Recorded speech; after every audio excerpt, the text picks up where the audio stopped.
Alguien que solo estira tiene más fuerza que alguien que no estira. Cuando terminamos la sesión de fuerza, recomendamos estirar o nos vamos a la ducha. ¿Cuál es el efecto que debe de producir esas sesiones? Y al final, si yo sé que vas a entrenar el lunes, que lo que hagamos el lunes va a influir en el martes, que lo que hagamos el lunes y el martes influye en el miércoles, yo hablo con el deportista y le digo, oye, a mitad de semana vas a estar fundido. Que el factor clave es llegar casi al fallo. Yo qué te voy a decir, en la halterofilia tenemos una máxima que decimos que más de 3 repeticiones es cardio. Para la persona que quiere estar fuerte, buena capacidad funcional, muscular, todo esto que se engloba dentro de lo que es entrenamiento de fuerza, a veces se va de vacaciones 2 semanas, parece que es un drama. En absoluto, claro. Los sujetos que volvieron a reentrenar durante esas 10 semanas mejoraban en una pendiente altísima, porque se produce ese efecto de, oye, en 10 semanas me he desentrenado, he perdido adaptaciones, pero ahora que vuelvo a tomarlo, con esa memoria muscular, etcétera, etcétera, volvemos a subir. Y tu capacidad de activación neural, o sea, esa la mantienes, claro. Es un tema complejo porque estamos hablando de recuperación y de fatiga. Entonces, Y eso siempre es complejo. A veces decimos, no lo sé, y tiramos por el medio.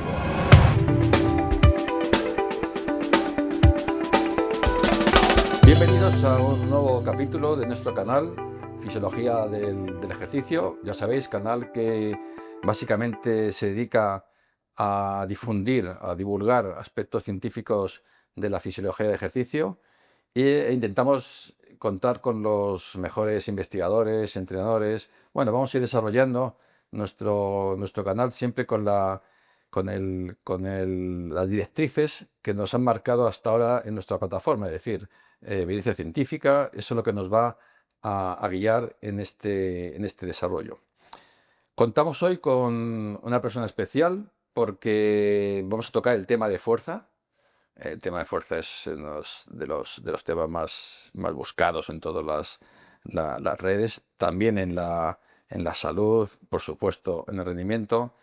Así que tenemos la suerte de contar hoy con un verdadero experto en fuerza, tanto desde el punto de vista más académico, más científico, como desde el punto de vista del día a día, de estar ahí con los atletas, monitorizando, generando programas, evaluando, etc. Marcos Antonio Soriano, ¿qué tal? ¿Cómo estás? Quiero agradecer a Matrix, nuestro patrocinador, su apoyo en la realización de este podcast. Matrix es una empresa de referencia, de prestigio, de material deportivo. Os invito a visitar su excelente web y si necesitáis algún tipo de equipamiento, decid que vais de nuestra parte y os dotarán muy bien. Pues nada, muy bien, José, y muchísimas gracias. Para mí es un placer y un honor que me hayas llamado y, por supuesto, pues a intentar contribuir de la mejor manera posible. Muchas gracias. Marcos es graduado en Ciencias de la Actividad Física y el Deporte, es doctor internacional y premio extraordinario de doctorado. Su principal línea de investigación es el entrenamiento de fuerza y rendimiento neuromuscular. Tiene más de 34 publicaciones en revistas JCR de alto impacto y ha participado en numerosos proyectos competitivos y contratos de transferencia. Yo creo que en su perfil destaca eso, la capacidad de transferencia del conocimiento adquirido, podríamos decir, en laboratorio, con luego poderlo poner en marcha en el atleta, ¿no? Además ha participado y participa en distintos comités internacionales siempre relacionados con la fuerza. Actualmente es profesor en la Universidad Rey Juan Carlos. La asignatura es Planificación de Entrenamiento Deportivo. Eso. Ha liderado, ha diseñado el primer máster oficial sobre entrenamiento de fuerza y rendimiento neuromuscular en España y es director de formación de la Real Federación Española de Halterofilia. Es decir, tenemos una enorme suerte de poder contar en esta tarde con Marcos. La primera pregunta, pues es un poco curiosidad.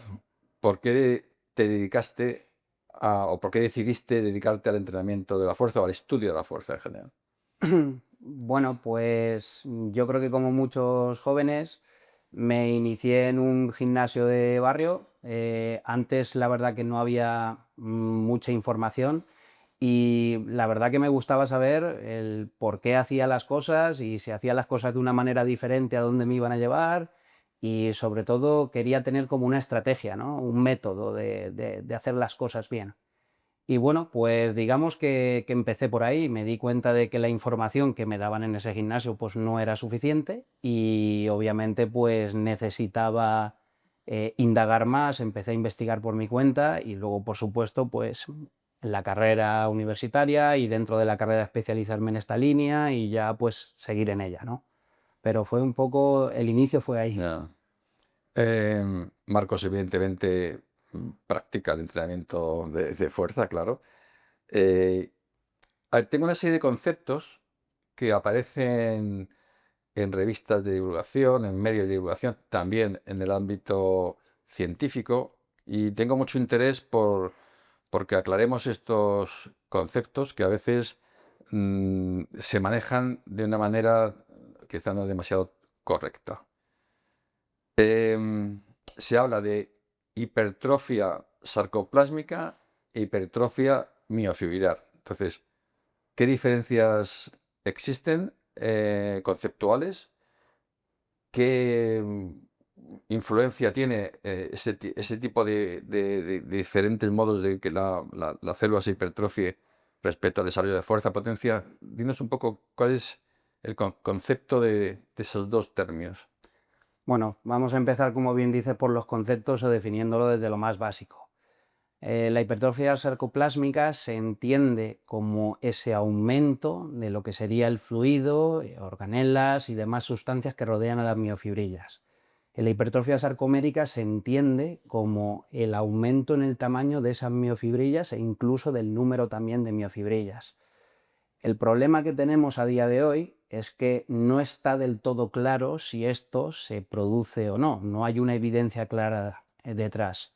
Sabemos que el músculo aumenta su área de sección transversal, es decir, aumenta su volumen, sabemos que la fibra muscular aumenta también su área de sección transversal, pero no sabemos muy bien qué es lo que ocurre ahí dentro, o sea, a nivel, digamos, microscópico, ¿no?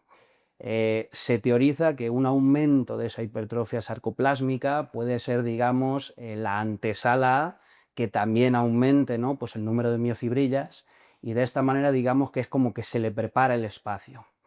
Pero, como te digo, no está nada claro. Algo importante que yo creo que es necesario que tengamos en cuenta es que yo creo que muchas veces digamos, la paradoja viene porque veíamos a estos bodybuilders no tan grandes y decíamos, eso es todo hipertrofia sarcoplásmica, no tienen fuerza. Y luego veías un halterófilo mucho más delgado y decías, ese sí que es hipertrofia sarcomérica, ¿no? Porque todo es, ¿no? Ya. Pues materia contráctil que al final es el músculo que produce esa fuerza. Pero no es tan así, y esto también ha sido demostrado, o sea, no existe esa forma de entrenar la hipertrofia para que aumenten el número de miofibrillas y un entrenamiento que solo aumente la hipertrofia sarcoplásmica. O sea, es algo que se produce en conjunto, en conjunción, posiblemente pueda influir ciertamente pues, aspectos como la nutrición, puedan influir también en el entrenamiento, pero no tanto Sí, no como para... podemos dirigir nuestro Eso es. entrenamiento para decir, voy a hacer un entrenamiento para aumentar el sarcoplasma. No. No. Que además, cuando terminamos de entrenar, en la natación es muy notorio, el músculo aparece muy hinchado. Claro, eso es también uno de los mecanismos que ha sido definido, ¿no? Como ese cellular swelling, ¿no? Que sería también pues, esa inflamación transitoria, aguda, ¿no? Que tenemos en ese momento, pues también por haber trabajado justamente con esas fibras musculares, por haber pequeñas micro roturas y bueno, pues la inflamación al final que se forma justamente cuando estamos entrenando, que todos sabemos que se pasa y lo bueno que tiene esa inflamación es que luego también pues, da paso a ciertos mecanismos, pues al final de señales anabólicas, etcétera, etcétera, y que viene bien para ese aumento de la síntesis proteica. Ya. Hace pocas semanas leí seguro que tú también lo has leído, un posicionamiento, yo creo que era, sobre el concepto de entrenamiento funcional. Ujú. A ver, que es un término que se utiliza que constantemente a todos los niveles. Pues yo hago entrenamiento funcional o yo soy experto en entrenamiento funcional. Seguro que leíste Sí, sí, sí. entonces, me gustaría aclarar ese concepto porque ¿qué es realmente o cuál es el consenso actual de qué es entrenamiento funcional? Bueno, ha habido varios. Yo te voy a decir por una parte el consenso que parece ahora mismo que hay, que es, bueno, pues todo aquel entrenamiento que mejore, digamos, las actividades que vas a realizar en la vida cotidiana, el rendimiento o la salud. Fíjate qué O sea amplio, que en ¿no? Ese realidad término. un deportista hace entrenamiento funcional y una Efectivamente. persona que busca salud hace entrenamiento funcional para poder caminar por la calle más, ¿no? Yo te puedo dar mi opinión personal. Mi opinión personal, el entrenamiento funcional es todo aquel que mejore la función. Y todo entrenamiento prácticamente bien programado, bien planificado, mejora la función. O sea, una extensión de cuádriceps puede mejorar la función de una persona mayor, igual que lo puede hacer una sentadilla. Entonces, ¿por qué vamos a llamar entrenamiento funcional a una sentadilla? Porque el ejercicio se parezca más a sentarse y Ya, levantarse de una silla y no a una extensión de cuádriceps, claro, cuando también potencia la fuerza del cuádriceps, claro. que puede ayudar a esa acción. Entonces, bueno, ahí digamos que está un poco el meollo de todo, ¿no? Bueno, me ha quedado claro. O sea, es todo entrenamiento que se pueda transferir a la actividad diaria de esa persona. Claro. Eh, Tú lo verás cada día. Yo creo que uno de los principales problemas del ejercicio en general y del ejercicio de la fuerza en particular, muchas veces es la adherencia. Ujú. Se habla mucho de adherencia, pero al final no es fácil adherirte a algo, especialmente si no disfrutas con ello, ¿no? Entonces, hay propuestas que están siendo abrazadas por una parte de la población o incluso por algunos profesionales, que es entrena solo un día. O sea, puedes incluso concentrar todo lo que harías en 2 sesiones en una o en 3 sesiones en una. Claro, esto facilitaría mucho, a lo mejor la adherencia, pero no sé si los efectos las adaptaciones que tú puedes conseguir son objetivas y son notables. Si se cumplían los objetivos para la salud, yo creo que para el rendimiento no, pero ¿tú qué opinas? Efectivamente, yo creo que tenemos que contextualizar muy bien. En un deportista, pues posiblemente esto es una idea que no nos cabe.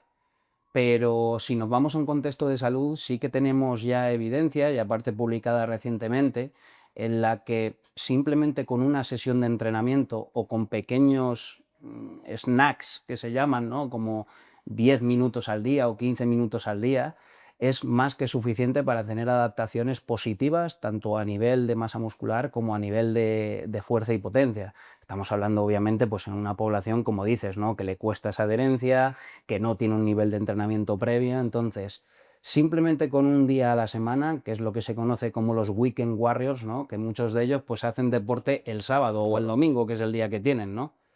Pero simplemente con eso ya sería suficiente. Y aquellos que no puedan ni eso, porque dicen, pues oye, es que el fin de semana también tengo que hacer otras cosas, la familia, bueno, pues pequeños snacks de 10 minutos, 15 minutos, parece ser que es más que suficiente para obtener unas adaptaciones a nivel Claro, muscular y de que fuerza. yo he conocido a personas que, por ejemplo, en bici y resistencia aeróbica, solo hacía un día a la semana, Ujú. pero se hacía 100 kilómetros. Es decir, que el concepto este de si no entrenas más realmente no, joder, 100 kilómetros, hacía un día a la semana. Entonces, probablemente, igual que seguramente para alguien que entrena, si una semana solo puede entrenar una vez, no va a perder nada, ¿no? Ujú. Si no estás a un nivel muy, muy alto. O sea, no hay que preocuparse tanto de no poder entrenar una semana o de poder entrenar solo una vez. ¿Es así? Sí, si nos vamos ahora, por ejemplo, y ahora que nos vienen las vacaciones y seguramente para muchos sea una pregunta, ¿no? Con un nivel más o menos medio, de hecho sabemos que en adultos jóvenes los niveles de fuerza se pueden llegar a mantener hasta 32 semanas únicamente entrenando una vez a la semana. Aquí la variable más importante y a tener en cuenta es la intensidad. La intensidad es la que sí que nos marca, ¿no? Que esas adaptaciones no se pierdan. Más que el volumen. En este caso sí. Si lo que queremos es mantener los niveles, es la intensidad. O sea que tendrías que, si tú haces normalmente, no sé, por 13 repeticiones, deberías de hacer 7 con más. Con más carga, Sí, efectivamente. anda, O por lo menos no reducir la carga. O vale. sea, Otros dos conceptos que se barajan mucho respecto a las adaptaciones que uno puede obtener y que también se escuchan a nivel en muchos medios. Carga metabólica versus carga mecánica, todo ello relacionado con la fuerza. ¿Cómo manejamos esos términos desde el punto de vista científico? Y si nos referimos a nivel también fisiológico, a mí me gusta llamarle más estrés mecánico y metabólico, ¿no? Digamos que el estrés mecánico es cuando entrenamos con cargas muy pesadas, como estamos comentando, ¿no? Sometemos al final al músculo, a la fibra muscular, pues a una intensidad muy grande, ¿no? Y supuestamente, pues el patrón de señalización al cual estamos estimulando más sería el patrón de mTOR, ¿no? Y a partir de ahí, pues empieza esa síntesis proteica y demás. Sin embargo, tenemos otra manera de poder conseguir también adaptaciones muy positivas, que en este caso, pues sería levantando menos carga, pero haciéndolo más veces y quedándonos, digamos, pues más cerca de ese fallo muscular. No es necesario siempre llegar al fallo muscular, ni mucho menos. Pero en esta situación lo que hacemos es reclutar pues, esas unidades motoras tipo 2 progresivamente, porque vamos fatigando las anteriores, y lo que se hace es crear un ambiente de estrés metabólico celularmente, porque claro, nos estamos vaciando en depósitos de energía, ¿vale? Tenemos en este sentido pues otros metabolitos que nos ayudan a poder continuar con ese ejercicio, pero esto supone un mayor estrés en la fibra. Además, pues ese estrés que tenemos superior, pues obviamente crea esa inflamación, ¿no? Esa hinchazón que todos hemos conocido cuando hemos entrenado, y esto además pues estimula que haya una mayor señalización anabólica y demás. Digamos que ahora tenemos bastante claro de que, sobre todo si lo que queremos es aumentar la masa muscular, parece que da igual entrenar muy pesado o entrenar menos pesado, pero pues como decimos, Pero quedarnos relativamente eso cerca del fallo. rompe un poco lo que normalmente se decía, ¿no? O Ujú. se esgrimía como razón. O Sí. sea, parecía que la carga mecánica se refería a estresar a la fibra muscular al Ujú. límite para que esa fibra respondiera.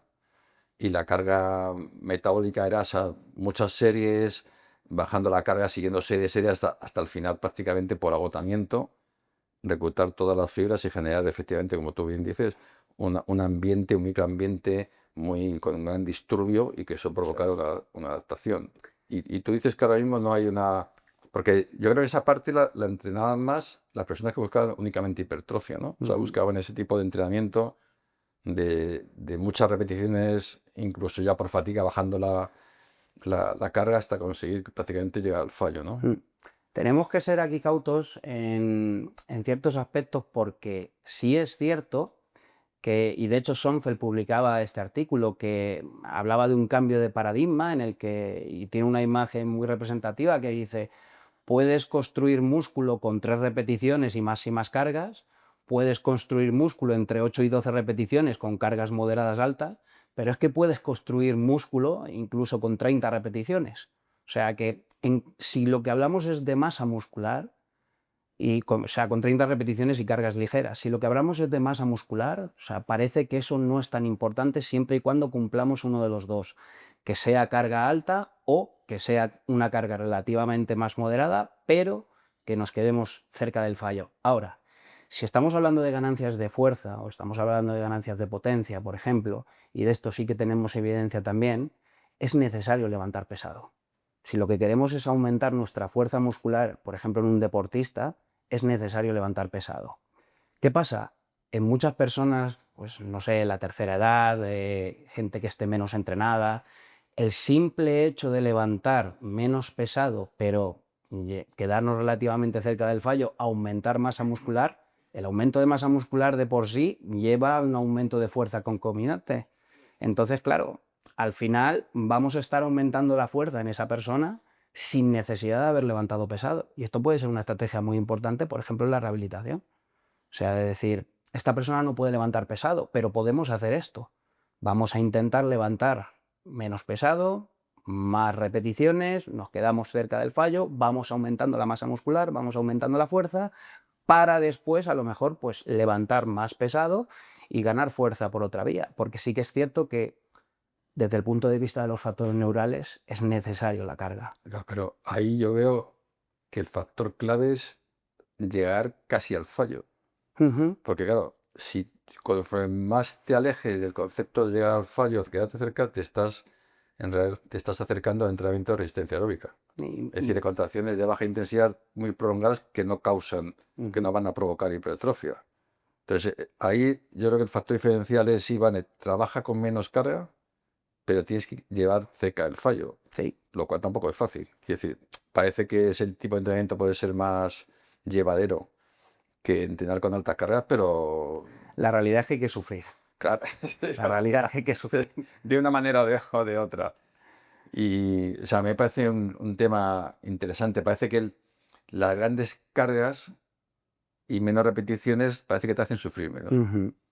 O sea, o sea, sufres, pero en 5 repeticiones no tienes esa especie de agobio que te entra cuando vas a fallo a 12 repeticiones constantemente. Yo qué te voy a decir, en la halterofilia tenemos una máxima que decimos que más de 3 repeticiones es cardio. O sea, Sí, entonces, claro. claro, quien está acostumbrado a levantar pesado no tiene ningún problema a levantar pesado. O sea, y de hecho es algo que si controlas bien la técnica y demás, no tienes ningún tipo de problema o riesgo asociado. El tema, por supuesto, es que pues, no todo el mundo puede y tenemos ciertas circunstancias, pues eso, rehabilitaciones o incluso procesos en los que haya alguna patología crónica, en las que a lo mejor tenemos que ir hacia otra herramienta y esta puede ser una de ellas. Ya. Y sobre la ventaja que te otorga entrenar en base a la velocidad para Ujú, un usuario, podemos decir, habitual, que sí que entrena fuerza, o sea, no es un gran deportista, pero mm, siempre entrenar controlando la velocidad, me imagino que también no abarcas todas las facetas de las adaptaciones que tú quieres conseguir, ¿no? O sea, ¿cómo está ahora mismo el conocimiento acerca del entrenamiento en base a velocidad y terminar cuando pierdes velocidad y no cuando fallas? ujú. Bueno, el entrenamiento basado en velocidad principalmente es más una herramienta, ¿no? O sea, digamos, utilizar lo que sería un encoder o un acelerómetro, cualquier dispositivo en este sentido para monitorizar la velocidad y efectivamente, pues basarte, por ejemplo, en umbrales de pérdida de velocidad, 5, 10, 20, 40%, en lugar de, digamos, las herramientas más tradicionales que hemos tenido, ¿no? Como la, digamos, NRM, haz 10 repeticiones sobre 10, o haz 10 repeticiones y te quedas con 2 de reserva, ¿no? A ver, como herramienta que es, te puede dar, desde mi punto de vista, pues algunas ventajas, sobre todo con el feedback que le das al usuario, también controlar objetivamente pues, el entrenamiento que estás haciendo, pero desde mi punto de vista también tiene otras muchas desventajas. Como por ejemplo, es muy difícil estar con un encoder cambiando de sitio a sitio. Entonces, eso ya se te complica Sí, un pero tú poquito puedes más. percibir, Ujú. se percibe Sí, fácil. eso obviamente. Entonces, para el usuario, vuelvo a insistir que si quiere mejorar su fuerza, también quiere tener una cierta hipertrofia, el hecho de no tener que llegar al fallo le Ujú. otorga mucha desventaja. Quiere decir que cuando estás haciendo tu press de banca y observas que tu velocidad ya cae, Sí. parar ahí de manera rutinaria, es decir, de manera estandarizada, yo cuando pierdo velocidad paro, cuando hago dominadas y veo que pierdo paro, eso en realidad le otorga desventajas respecto. No pienses en tus Ujú, ujú. deportistas. No, no, no. Lo tengo claro. Entonces, ¿eso le otorga muchas desventajas o es una manera, entre comillas, cómoda de entrenar en el que no tienes el agobio de llegar retorciéndote a la última, podríamos decir, a la Ujú, última pérdida técnica incluso, sino que eso, mantienes como sería, ¿no? la expresión de potencia ujú, máxima prácticamente en todos los movimientos que haces. ujú. Deberíamos lo primero de preguntarnos de cuáles son los objetivos que estamos Ya. trabajando. O sea, indudablemente si a lo mejor queremos un objetivo más orientado hacia ese aumento de fuerza, hacia ese aumento de potencia y demás, pues el hecho simplemente de parar, no hace falta ni de llegar casi al fallo, sino quedarte 3, 4, 5 repeticiones incluso hasta el fallo ya es más que suficiente. Si esas repeticiones que has hecho las has hecho con la suficiente calidad, levantando con la máxima intención posible, o sea, ahí ya tienes suficientes ganancias porque estás trabajando otros aspectos, como en este sentido, pues aplicar tu fuerza en el mínimo tiempo posible o intentando maximizar la acción. Ahora, si el objetivo va más encaminado hacia ese aumento de masa muscular y yo sistemáticamente una y otra vez me estoy quedando lejos y tampoco hago un gran volumen en toda la sesión, porque aquí influyen otros muchos aspectos, ¿no? Entonces, claro, pues puede ser que no tenga tantos aumentos de masa muscular, pero puede que no sea el objetivo, ¿no? O sea, Ya, sí. entonces, pues nos tenemos que preguntar esa parte también. Pero sí, o sea, yo creo que en esa parte de ganar fuerza o de ganar potencia, trabajar con ejercicios más multiarticulares y no necesariamente llegar hasta el fallo, sino quedarme relativamente lejos, 4 o 5 repeticiones antes de, pero asegurándome que las repeticiones anteriores han tenido muchísima calidad, máxima intencionalidad, etcétera, etcétera, ya voy a tener unas ganancias muy buenas. Y luego puedo hacer ejercicios que sean relativamente más sencillos, pues no sé, extensiones de cuádriceps o ejercicios que sean más de una articulación y demás. Y entonces ahí sí que puedo, pues a lo mejor ir al fallo muscular porque no hay ningún tipo de peligro, ¿no? Y obtener también Ya. muy buenas ganancias. Es una estrategia. Al final nosotros tenemos herramientas. Hacemos, digamos, el entrenamiento usando todas ellas. Entonces no hay una mejor que otra. Es Sí, cómo lo combinas.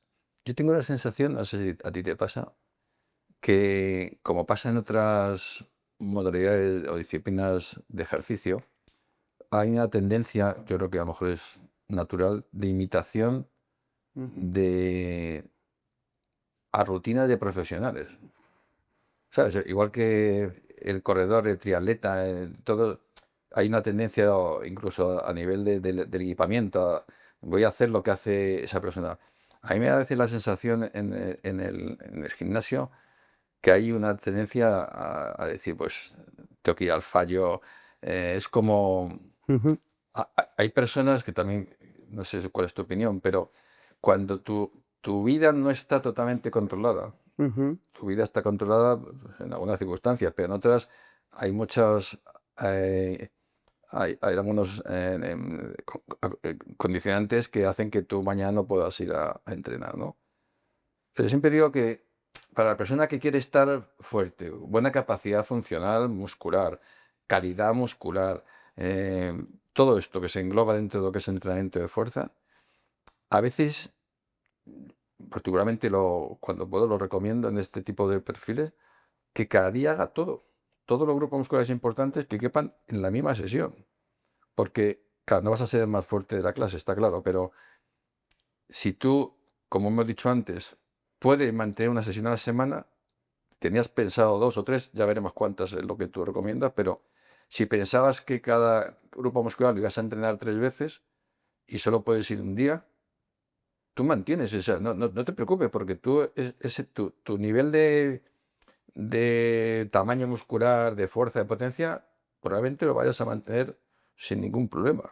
Entonces, a veces ves, o sea, muchísimas veces, que se entrena Mm. por grupos musculares, ¿no? Que hoy me toca pecho, mañana me toca espalda. En realidad, la mayor parte de la gente entrena Ujú, dos grupos musculares por semana, por término medio, ¿no? No mm. digo los grandes deportistas, que luego hablaremos. ¿Cómo ves tú a nivel práctico? O sea, a nivel práctico significa qué voy a poder obtener, qué desventajas tengo si trabajo en la sesión todos mis grupos musculares, no voy a especificar bueno, no voy a un entrenamiento muy específico para este músculo, pero sí hago mis grandes grupos musculares en una sesión frente a hacer ese entrenamiento mucho más dirigido a grupos musculares. Pues el objetivo principal está en dónde queremos enfatizar el meter más carga. Entonces, si queremos al final entrenar un grupo muscular diario, si ese fuera el caso, porque podemos hacer pecho el lunes o pecho y bíceps, que es el clásico, espalda y tríceps, etcétera, etcétera y demás, lo que vas a poder hacer, claro, dedicándole un solo día a un grupo muscular o a dos, le puedes meter muchas series con muchas repeticiones que al final sumas un gran tonelaje. Claro, para esa persona que estás comentando que solo va a ir 2 veces a entrenar o que solo puede ir tres en el mejor de los casos, yo estoy completamente de acuerdo contigo. Posiblemente una rutina llamadas full body, ¿no? En las que Mm. entrenas pecho, espalda, piernas, grandes grupos musculares, incluso más con patrones de movimiento, o sea, con patrones de sentadilla, con patrones de peso muerto, con patrones de tracción, de empuje, te va a dar los beneficios necesarios y lo que necesitas. O sea, y tampoco necesitas mucho más de coger un ejercicio o dos por grupo muscular grande, entendiendo pecho, espalda y piernas y algo que quieras hacer a nivel de core y demás. Y vamos, es más que suficiente para no solo ya mantenerte, sino posiblemente tengas unas mejoras en el largo plazo, sin lugar a dudas. Claro, porque yo creo que lo que hay que también hacer ver a las personas que entrenan fuerza, que es igual que la resistencia aeróbica, es que hay un límite de adaptación Ujú. vinculado a tu fisiología, a tu genética, a tu edad. Es decir, no por meter más carga, no por meter más volumen, no por meter más densidad, tú vas a encontrar resultados mejores.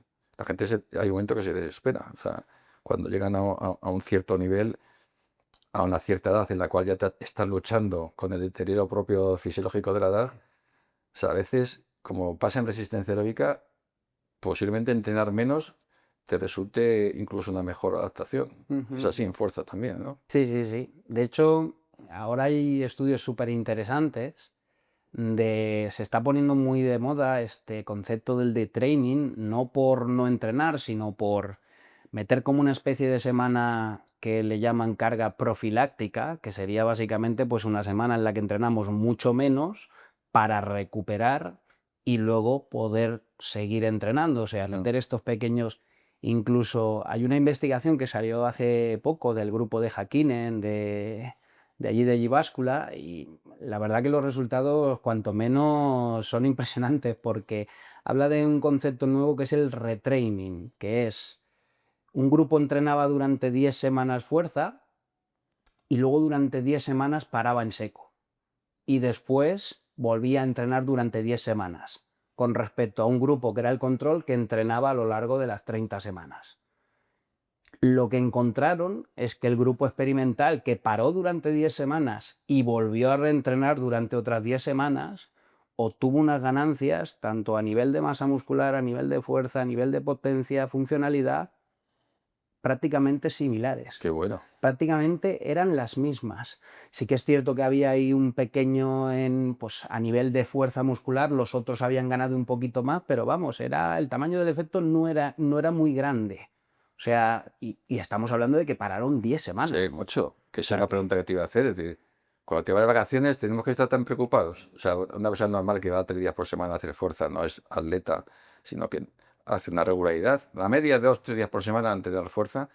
Se va de vacaciones 2 semanas, parece que es un drama. en absoluto. Hay que buscar dónde vas, el gimnasio. En realidad, desde el punto de vista del mantenimiento de tus adaptaciones, me imagino que también será, depende de cuánto tiempo lleves entrenando, pero no es tan dramático, ¿no? En absoluto. Y de hecho, ya te digo, es uno, Ese estudio que vas a hacer, claro. es una de las conclusiones importantes que sacaban, porque luego ya lo ligan a esa parte de la memoria muscular, ¿no? Y de la importancia que tiene el que nosotros ya hayamos entrenado previamente, que el que estés una semana, vamos, es el menor de los males, pero vamos a irnos a 3 o alguien que se coja unas vacaciones muy buenas, 4 semanas, no va a pasar absolutamente nada. Obviamente tienes que ser lo suficientemente cauto como que no puedes llegar la que hace semana 5, tu primera semana Ya. entrenando y pensando que vas a estar exactamente igual que cuando te fuiste de vacaciones. Pero en cuanto empieces, te vas a dar cuenta de que vas a coger ese punto, como decimos, y de hecho en este artículo se ve claramente, ellos comentan que había un efecto de que, claro, los sujetos que volvieron a reentrenar durante esas 10 semanas mejoraban en una pendiente altísima, porque se produce ese efecto de, oye, en 10 semanas me he desentrenado, he perdido adaptaciones, pero ahora que vuelvo a tomarlo, con esa memoria muscular, etcétera, etcétera, volvemos a subir de Y golpe. tu capacidad de activación neural, o sea, esa la Sí, tienes, claro. Sí, efectiva. eso enseguida, es algo que también vas adquiriendo con el paso del tiempo como adaptación, pero claro, una vez que lo tienes, esas adaptaciones son súper rápidas. O sea, Ujú. tú ya sabes cómo activar a los músculos Sí, y sí. tardarás unas pocas 2 o 3 semanas, pero es muy interesante esto que dice, porque es verdad que en el gran público hay una gran preocupación. Es decir, o sea, Ujú. he perdido todo. Es imposible que hayas perdido todo. O sea, En absoluto. tengo mis dudas, fíjate, cuando tienes ya una edad. Mm. O sea, yo siempre me pregunto, una persona de mi edad, ¿no? Que ya es una edad avanzada. Eh, claro, yo creo que la pérdida de entrenamiento, de adaptación, te puede herir más, te puede afectar más que cuando tienes 32 años. Porque incluso no sé si en algún momento un periodo de desentrenamiento prolongado te va a impedir Ujú, llegar al nivel ya donde estabas antes. O sea, ujú. es un proceso muy interesante de envejecimiento porque al final a los 80 vas a tener menos fuerza que a los 60, sí o sí. Entonces, ¿cómo es ese proceso? Ya aprovecho a preguntarte, si los estudios que tú conoces, es interés personal también. de ¿Cómo es ese proceso de ir, a pesar de ir entrenando, vas a perder, desde los 65 a los 80 vas a perder fuerza? Ujú. Ese proceso va a ser que no vas a poder hacer sesiones que antes hacías, va a ser que te has ido de vacaciones 4 semanas y luego ya no recuperas lo que tenías, va a ser que has tenido una enfermedad. ¿Cómo está la evidencia? ¿Qué nos dice la ciencia sobre eso? Pues ahora mismo lo que tenemos, sobre todo en los estudios de mínima dosis, que están ahora muy de moda, porque al final, pues la verdad que son bastante útiles, sí que efectivamente comentan que en esa población más del adulto mayor, efectivamente necesitamos un mayor volumen o que si se notan ciertas adaptaciones y de pronto paramos, necesitamos como un poquito más, ¿no? Para poder volver al nivel al que estábamos. Es decir, no vuelve tan rápido como en esta población que yo te estaba comentando anteriormente. Pero vuelve. Parece ser que puede volver, ¿vale? O sea, no obstante, pues siempre nos tenemos que ir a las situaciones, ¿no? Digamos, un poco más individuales. A nivel de esto, yo te puedo comentar también, que es algo que también te toca de frente, en lo que es el atleta máster, ¿no? Y el problema que tenemos es que yo creo que falta mucha evidencia en el atleta máster, porque tenemos mucha evidencia en ese adulto mayor, la ciencia se ha centrado mucho en el adulto mayor porque es un problema sanitario real, o sea, de pérdida de funcionalidad, etcétera, etcétera, pero nos hemos centrado poco en el atleta máster. Y yo lo veo en la halterofilia, o sea, tenemos un montón de personas al final que están compitiendo, que tienen 60 y pico, 70 y pico, 80 y pico años y siguen levantando. Claro, obviamente no pueden tolerar la carga que Claro. hacían antes, pero levantan. Bueno, Sí, sí, eso en todos los deportes, pero el deterioro o sea, no vas a poder efectivamente. evitarlo. O sea, pero es un proceso interesante sobre todo para aquella población que creemos que son muchos, pero son pocos atletas máster en todas las Ujú, disciplinas, que siguiendo entrenando ujú. van perdiendo capacidad. Sí, sí, sí, no, eso O es sea, por mucho que indudable. entrenen, da igual, o sea, da igual que hagas remo, que hagas natación o que hagas, tú vas a ir perdiendo capacidad. Ujú, Entonces, es un proceso interesante de propia, incluso autoobservación. O sea, cómo voy a ir perdiendo. O sea, porque a veces decimos, no teníamos más fuerza cuando teníamos 60 que cuando teníamos 40. Claro, porque a los 40 no había desarrollado, estábamos muy lejos de tu techo, entonces no vale. efectivamente. Pero lo vemos en los atletas. Los atletas, hay disciplinas que ya a los 30 están fuera de todo tipo de... Pero yo creo que es una población a la que deberíamos o se debería de prestar más atención, de estudiar más, porque de verdad falta bastante evidencia en cuanto a pues cuál es el patrón de pérdida de rendimiento para una persona efectivamente pues tan activa como un atleta de alto nivel, porque la mayoría de los atletas de alto nivel, una vez acaban la carrera, no es que sigan a lo mejor toda Ya. esa carrera o por lo Sí, menos al mismo nivel. hay pocos estudios además, porque ahora recuerdo que lo he visto además en varios libros, no es tanto en fuerza, que yo creo que no, pero en resistencia aeróbica te decían, "No, si tú vives muchos años, Ujú, al final tu consumo máximo de oxígeno será igual, hayas entrenado o no hayas entrenado".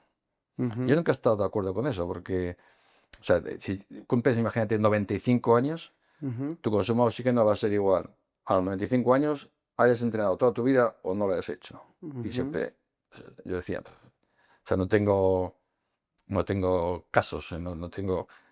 Pero en la fuerza me parece todavía mucho más relevante que no es así. Ujú. O sea, tú con 95 años, si has seguido entrenando fuerza, tú vas a tener más fuerza que si no, Mm. no has hecho nunca fuerza. O sea, eso sí, yo creo que es inherente. O sea, Te iba a decir, el consumo máximo de oxígeno no lo sé, pero con el tema de la fuerza estoy seguro de que no se cumple. O sea, otro tema que te iba a preguntar inicio, en este bloque que estamos hablando de aspectos que son interesantes para mucha población que entrena fuerza, es el tema, y que ha dado pie incluso a publicaciones científicas varias, el tema de los estiramientos. Ujú. El estiramiento en sí, si me corriges, el estiramiento en sí ya puede provocar, de hecho provoca aumento de la fuerza. O sea, alguien que solo estira tiene Ujú. más fuerza que alguien que no estira. Vale, Sí, hay, pero hay cierta evidencia, sí. lo que se ha venido a decir es, si tú estiras antes de una sesión o después de una sesión de fuerza, las adaptaciones que tú vas a obtener son peores. Estiramientos estáticos, estiramientos dinámicos. ¿Cómo está en este momento la evidencia científica sobre esa relación positiva, negativa más bien, entre estirar antes o después, qué tipo de estiramiento y cómo influye en el entrenamiento de la fuerza? Pues mira, aquí es donde creo que peor se ha interpretado la literatura con el tema de los estiramientos, porque deberíamos de definir los estiramientos, lo primero, cómo vamos a entender esos Claro, estiramientos. Yo importante. yo te pongo un ejemplo, por ejemplo, en atletas de alto nivel, pero te lo puedes llevar donde quieras. Nosotros con los halterófilos, ellos al inicio de su entrenamiento se tiran un tiempo bastante largo en hacer estiramientos activos, estiramientos balísticos, pero son estiramientos. Incluso entre series, que esto es algo que también hay evidencia, hacen estiramientos. Porque en muchas ocasiones pues se notan que, no sé, que a nivel musculotendinoso están como más, ¿no? Tienen un mayor stiffness, una mayor rigidez y, bueno, necesitan soltarse, vamos a llamarlo así, a utilizar este término coloquial. Y esto les permite luego tener unas mejores posiciones para poder aplicar más fuerza. Y aquí se sabe que no afecta en absoluto. Ya. Ahora, ¿cuál es el problema? El problema es que hay muchos estudios que comparan estos estiramientos, que es mantenerme en una postura completamente pasiva y durante un tiempo muy prolongado. Ya. Claro, si yo tengo un tiempo muy prolongado en una postura pasiva, ya puedo llegar a un estado de relajación, ya no únicamente a nivel localizado muscular, sino un estado a nivel de relajación central. Ya. Entonces, si yo tengo un estado de relajación central, obviamente, si después quiero hacer una acción balística, explosiva, No va a ser no, posible. no va a ser posible realizarla, por lo menos con la misma intencionalidad. Entonces, claro, sí, si hacemos un estiramiento previo que sea muy prolongado, pasivo y demás, pues no vamos a estar igual de preparados. Pero si no, estirar no tiene por qué ser ninguna barrera, ni muchísimo menos, sino que vayan a cualquier sala de halterofilia y vean cómo los levantadores de peso por excelencia, lo primero que hacen antes de levantar pesas es estirar. Y después, o sea, después de una sesión estándar de fuerza, ¿te otorga alguna ventaja? Claro, ahí está un poco la cuestión, ¿no? Porque incluso ahora eh, se están poniendo incluso en duda la importancia de la vuelta a la calma, ¿no? Algo que siempre hemos tenido, ¿no? Pues que el entrenamiento es calentamiento, parte principal y vuelta a la calma. Porque no está bien claro si esa vuelta a la calma de verdad me otorga beneficios a Claro, nivel de la claro, recuperación. eso siempre lo he pensado yo. Por ejemplo, lo que hablábamos antes de ese disturbio en el Ujú, medio interno celular que tú provocas. Yo siempre, vamos a dejarle que se prolongue más el tiempo. ujú. Porque si tú buscas eso para tener una adaptación, hombre, pues no hagas una recuperación que haga que esto se acorte, ese Ujú. estímulo, ¿no? Va por ahí el...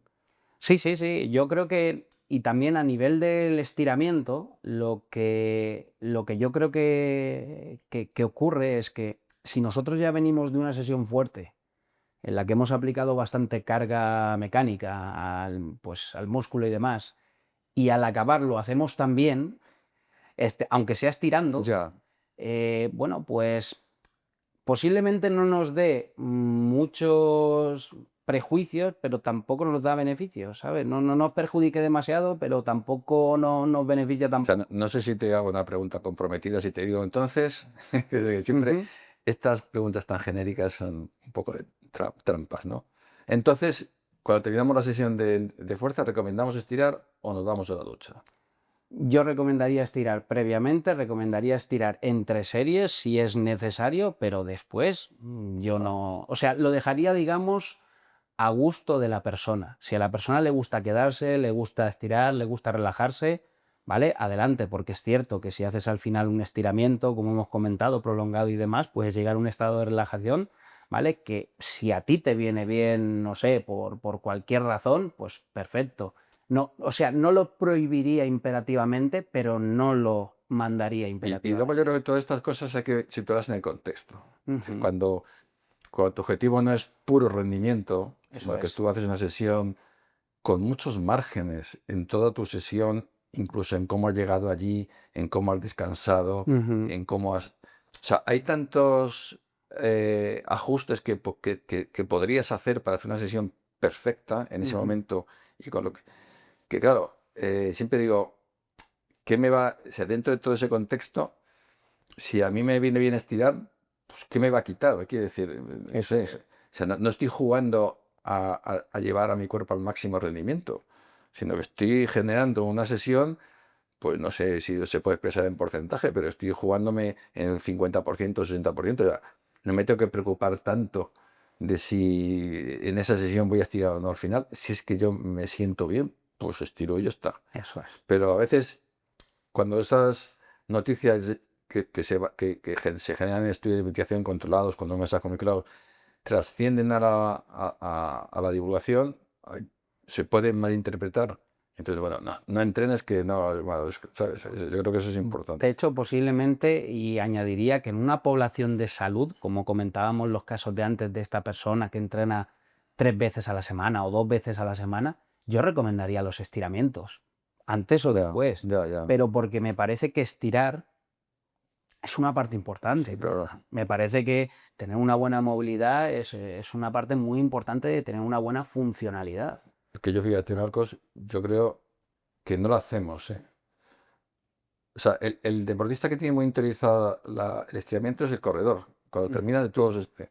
Pero dedicar solo un día ujú, a una sesión de estiramiento, como sea genérico, a mí me parece de lo más oportuno, porque la pérdida de rango articular, en el fondo, es uno de los efectos más ligados al envejecimiento. ujú, Si tú preguntas a personas mayores por qué te sientes viejo, aparte por el aspecto exterior, que es muy relativo, no es tanto por no poder correr, no es tanto por no poder subir un punto de primera, no es tanto por no levantar 50 kilos en press de banca, muchas veces es porque en tu vida diaria te falta elasticidad, te falta rango articular, no puedes hacer cosas que...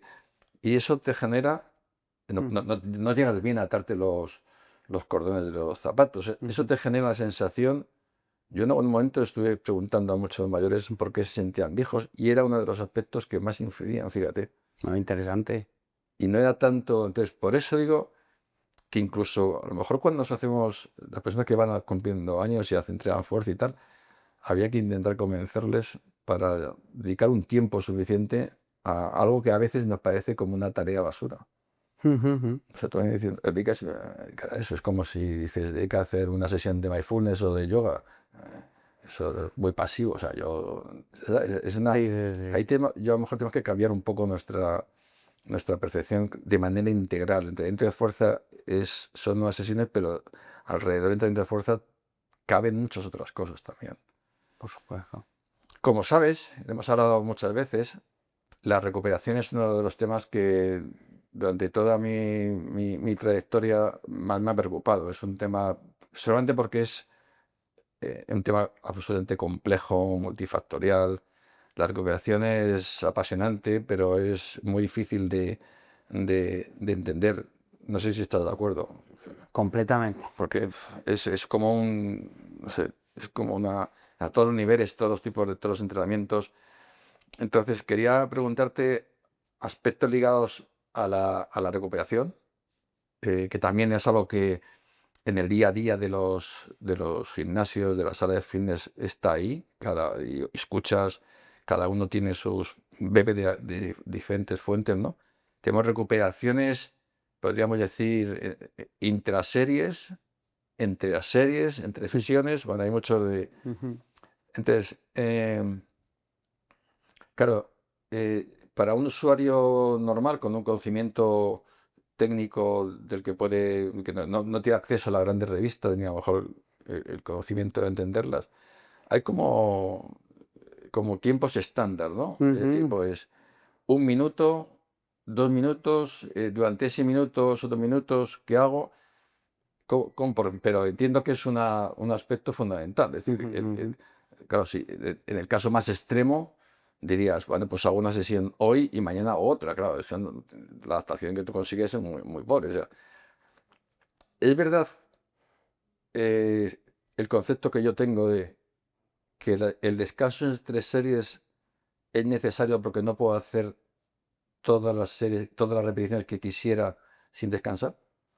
Es decir, el entrenamiento interválico, me desvía un poco de la pregunta, pero es que se me acaba de ocurrir. Es decir, cuando yo hablo de HIIT, Mm. digo, tú tienes que hacer 3 series a 20 kilómetros por hora con 2 minutos de descanso, porque no puedes hacer 9 minutos seguidos, Ujú. porque no llegarías. Entonces, Ajá, como tu objetivo es hacer 9 minutos a 20 por hora y no puedes, ajá. la única solución que tienes es hacer fracciones a 20 por hora que finalmente sumen 9 minutos o un poco más.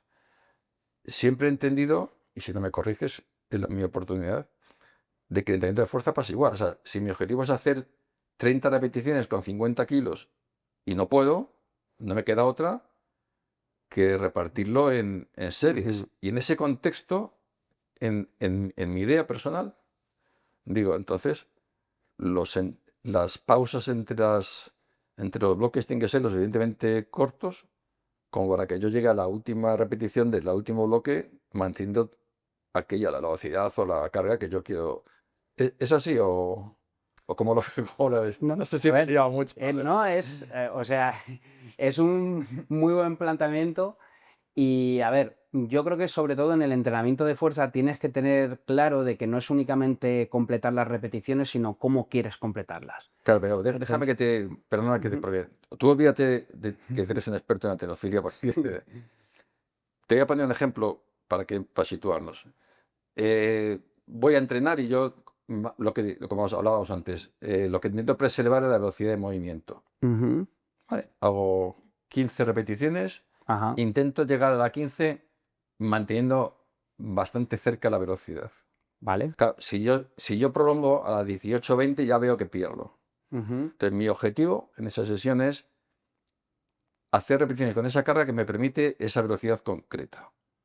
Entonces, la pregunta sí que para un poco poner en ese contexto es, claro, mi idea, lo que yo te quiero expresar es el descanso entre los 3 bloques, entre las 3 series, bajo mi punto de vista, tiene que ser lo más breve, lo más corto posible, siempre que me permita en la número 45 mantener la velocidad con la que, más o menos, con la que quiero Y mantener. completar el entrenamiento con la calidad que tú Eso querías es. que se completara. Yo creo que puede ser una nueva redefinición de todo esto, ¿sí?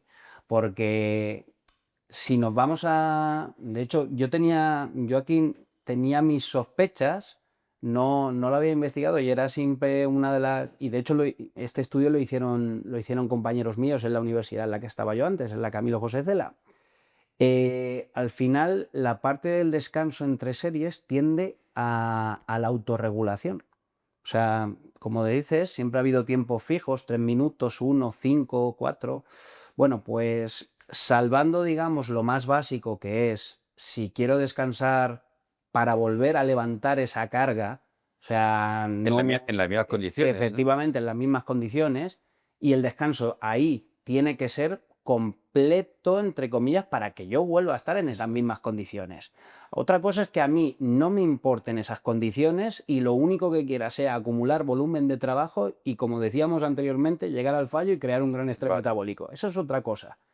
Pero si yo quiero llegar a esas condiciones, digamos que el que entrena se autorregula lo suficientemente bien como para coger ese mínimo tiempo del que tú estás comentando. Nada. Y de hecho la ciencia apunta a eso, de que a grupos a los que se les ha puesto 2 minutos, 1 minuto o autorregulado, el autorregulado no era diferente, Vale. digamos, al grupo experimental que sí que cumplía con los patrones que teníamos en la literatura. De hecho, digamos que una vez bueno, pues el paciente, el cliente, el entrenado, el deportista aprende a entrenar, la autorregulación del descanso puede ser que sea incluso lo más interesante y no sea necesario estar con un Ya. cronómetro, ¿no? O sea, pero Pero bueno, es algo bastante interesante, sí.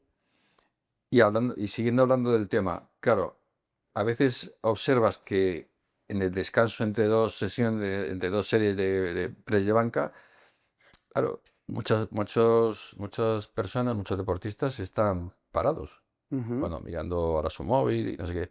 Entonces, te quería preguntar, siempre en el contexto no del alto rendimiento. O sea, el alto rendimiento tiene sus directrices, ujú. su entrenador sabe bien lo que, tiene que hacer. No, me refiero al gran mundo del entrenamiento de la fuerza, de los miles de gimnasios que hay en todo el mundo, ¿no? Entonces, el poder alternar los ejercicios para que tú, con músculos a lo mejor antagonistas, o incluso miembro superior, miembro inferior, y que economices tanto el tiempo, ¿esto tiene alguna influencia sobre mi press de banca si luego hago unos bíceps o no hay o me complementa y estoy trabajando igual? Sí, sería, digamos, como hacer super series, Sí, sí, ¿no? O bueno, triseries sí, sí, o... Pues, a ver, es una de las estrategias que más se utiliza. Aparte es una estrategia, como bien dices, muy eficiente desde el punto de vista del tiempo. Y yo es algo que a toda persona, como dice, desde el mundo más general de la fuerza, yo recomendaría. Porque normalmente, sobre todo el tiempo que solemos ir al gimnasio, que puede ser una hora 20 minutos o algo así, eh, mm, si nos ponemos a hacer paradas completamente pasivas, o sea, lo que dices, hago un press de banca y me siento y estoy con el móvil, yo creo que bastante tiempo ya estamos sentados a lo largo del día o con el móvil, ¿no? Como para cuando estemos ahí, pues sea un momento de acumular trabajo, ¿no?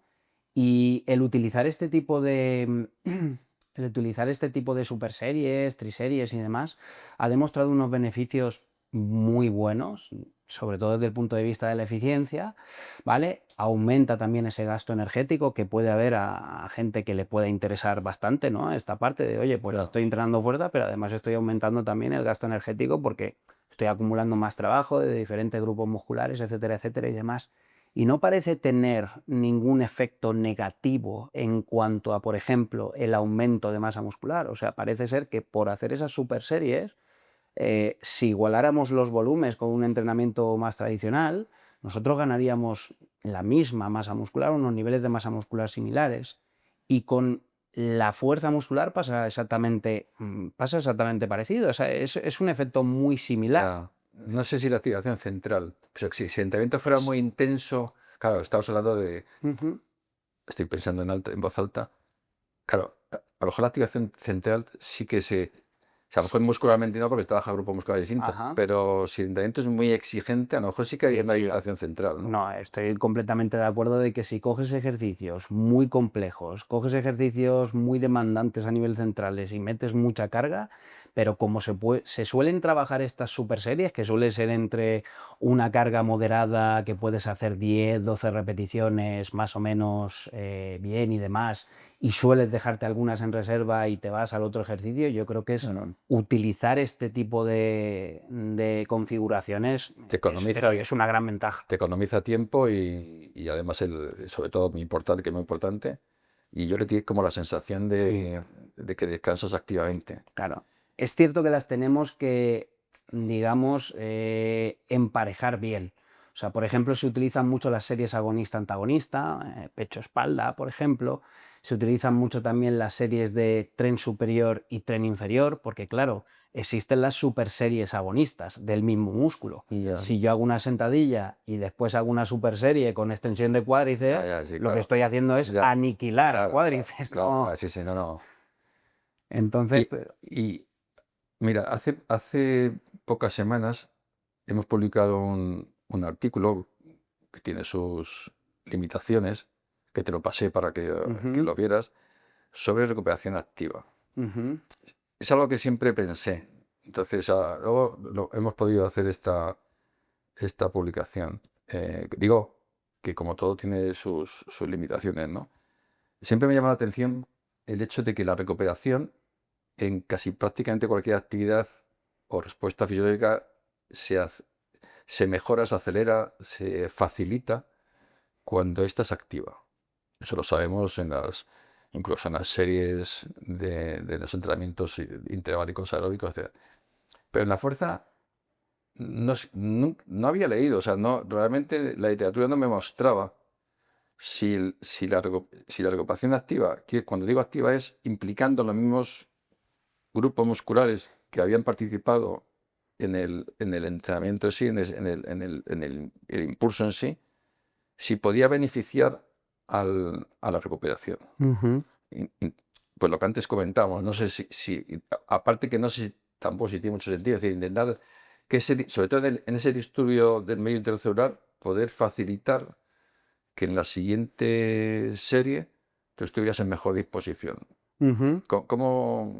No sé si tú has leído más sobre el tema. Yo la verdad que no he leído prácticamente tanto. Y este trabajo que nosotros publicamos era con press de banca y lo que hacíamos era, después de la serie, hacer implicar los mismos grupos musculares, pero con muy poquita carga, o sea, recuperación activa, en el fondo. Ujú.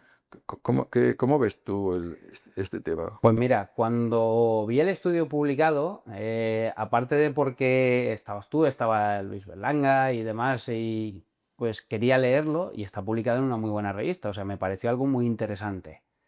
Y voy a utilizar algo que aprendí de ti, a decir cuando no lo sé, decirte pues no lo sé, o sea, porque sinceramente lo que sí que te puedo decir lo que yo veo y lo que yo un poco teorizo, ¿no? No sé si a lo mejor en el tren superior pudiera tener mayor cabida este tipo de recuperaciones activas que a lo mejor en el tren inferior. Y a lo mejor es un poco sesgo de la población con la que yo trabajo, pero Ya, no sé, yo no veo un halterófilo haciendo 3 series de sentadilla con 200 ya. kilos, después haciendo, imagínate, 10 sentadillas con su peso corporal y después tirando otra serie de 3 repeticiones con 200 kilos. Pero No, no lo sé, a lo mejor no lo ves porque no se ha hecho. claro, efectivamente, a mí me pareció muy interesante cuando lo pusiste, ¿eh? O sea, y sinceramente no tengo más constancia de que haya una línea, digamos, Ya. en esa misma tendencia, y no tengo tampoco constancia de hecho, uno de los aspectos que creo, por lo que se utiliza una recuperación pasiva, es un tema casi de practicidad y un tema casi de tradición, o sea, Sí, por eso bueno, de hecho, somos de los pocos deportes en los que cuando vamos a los campeonatos nos ponen sillas. O sea, tú ves las tarimas y en las tarimas hay sillas, o sea, sillas de plástico para o que sea, la se cosa que sienten. halterofilia Claro, y entrenamiento del que estamos planteando efectivamente. que es el que más proyección tiene hacia la población, que hace, yo creo que luego vamos a hablar de halterofilia, Ujú. que es tu deporte, pero a mí me parecía interesante. ¿Cuál es el tiempo? No, pero también ahora lo voy a enlazar con tu deporte. El tiempo de recuperación Ujú. para un grupo muscular después de una sesión. Es decir, pues, hablamos siempre de 48 horas, o sea, Ujú. no cabe más de 48 horas, 72 horas. ¿Cuál es el tiempo idóneo, si es que hay un tiempo idóneo o mínimo para después del entrenamiento también en halterofilia? Ujú. Ahora vamos a distinguir Ujú. entre qué es un Ujú. halterófilo entrenando fuerte Ujú. y cuando vuelve otra vez a entrenar fuerte con esos mismos grupos musculares y en el usuario más habitual. A ver, entiendo que dependerá también de otros factores como cuán grandes son esos grupos musculares. Teniendo esos grupos musculares más grandes, pues posiblemente necesitando más tiempo de recuperación, cómo de importante ha sido la sesión anterior, etcétera, etcétera y demás. Pero bueno, yéndonos a estudios recientes, y este seguro que lo habrás leído, este de Gerard Carmona y demás, que hablaban sobre pues, la recuperación necesaria, sobre todo en el músculo de los isquios, que ya sabes que es una completa pandemia en el mundo del fútbol. Bueno, pues comentan esas 72 horas, que hasta 72 horas después, pues el músculo sigue con serias pérdidas funcionales y los biomarcadores, digamos, alterados, ¿no? Y bueno, puede ser a lo mejor algo muy parecido, ¿no? De hecho, todos hemos experimentado cuando entrenamos que a lo mejor las peores agujetas las tenemos a las 48 horas, y Mm. yo a las 48 horas, incluso a las 72. Pero también es lo que conocemos como ese repeated bout effect, ¿no? Que si ya estamos acostumbrados a entrenar, pues lo primero, seguramente tengamos menos daño muscular, tengamos menos agujetas y la recuperación, digamos, no necesitemos que sea tan larga. De hecho, yo creo que es algo que sucede. y ahí, por ejemplo, me lo puedo llevar a mi deporte. Tú llegas aquí a la población general y le digo que van a hacer sentadillas todos los días durante 6 días a la semana y me dice, tú estás loco. Fuertes. Claro, efectivamente. Sin embargo, yo le digo, oye, esto en la halterofilia pasa. A lo mejor no con sentadillas, pero la cargada es una sentadilla. La arrancada es una sentadilla. Nosotros hacemos sentadillas todos los días. Y además metemos sentadilla frontal y metemos Y sentadilla recupera de trasera. la sesión anterior, porque las cargas, Sí, sí, sí. las cargas no son pequeñas, No, precisamente. no. Se hacían todos los días. Sí, de hecho, te das cuenta cómo, sobre todo nuestros, digamos, los halterófilos que tenemos más experimentados y con más años, lo que se les hace es una especie de periodización, ¿no? Que, bueno, pues que todos conocemos, en las que le vamos ondulando, ¿no? Pese a que hacen las sentadillas todos los días, pero bueno, digamos que hay un día mucho más fuerte, un día un poquito más flojo, un día mucho más fuerte, un día un poquito más Ah. flojo, y de esta manera se va ondulando, pero lo hacemos prácticamente todos los días.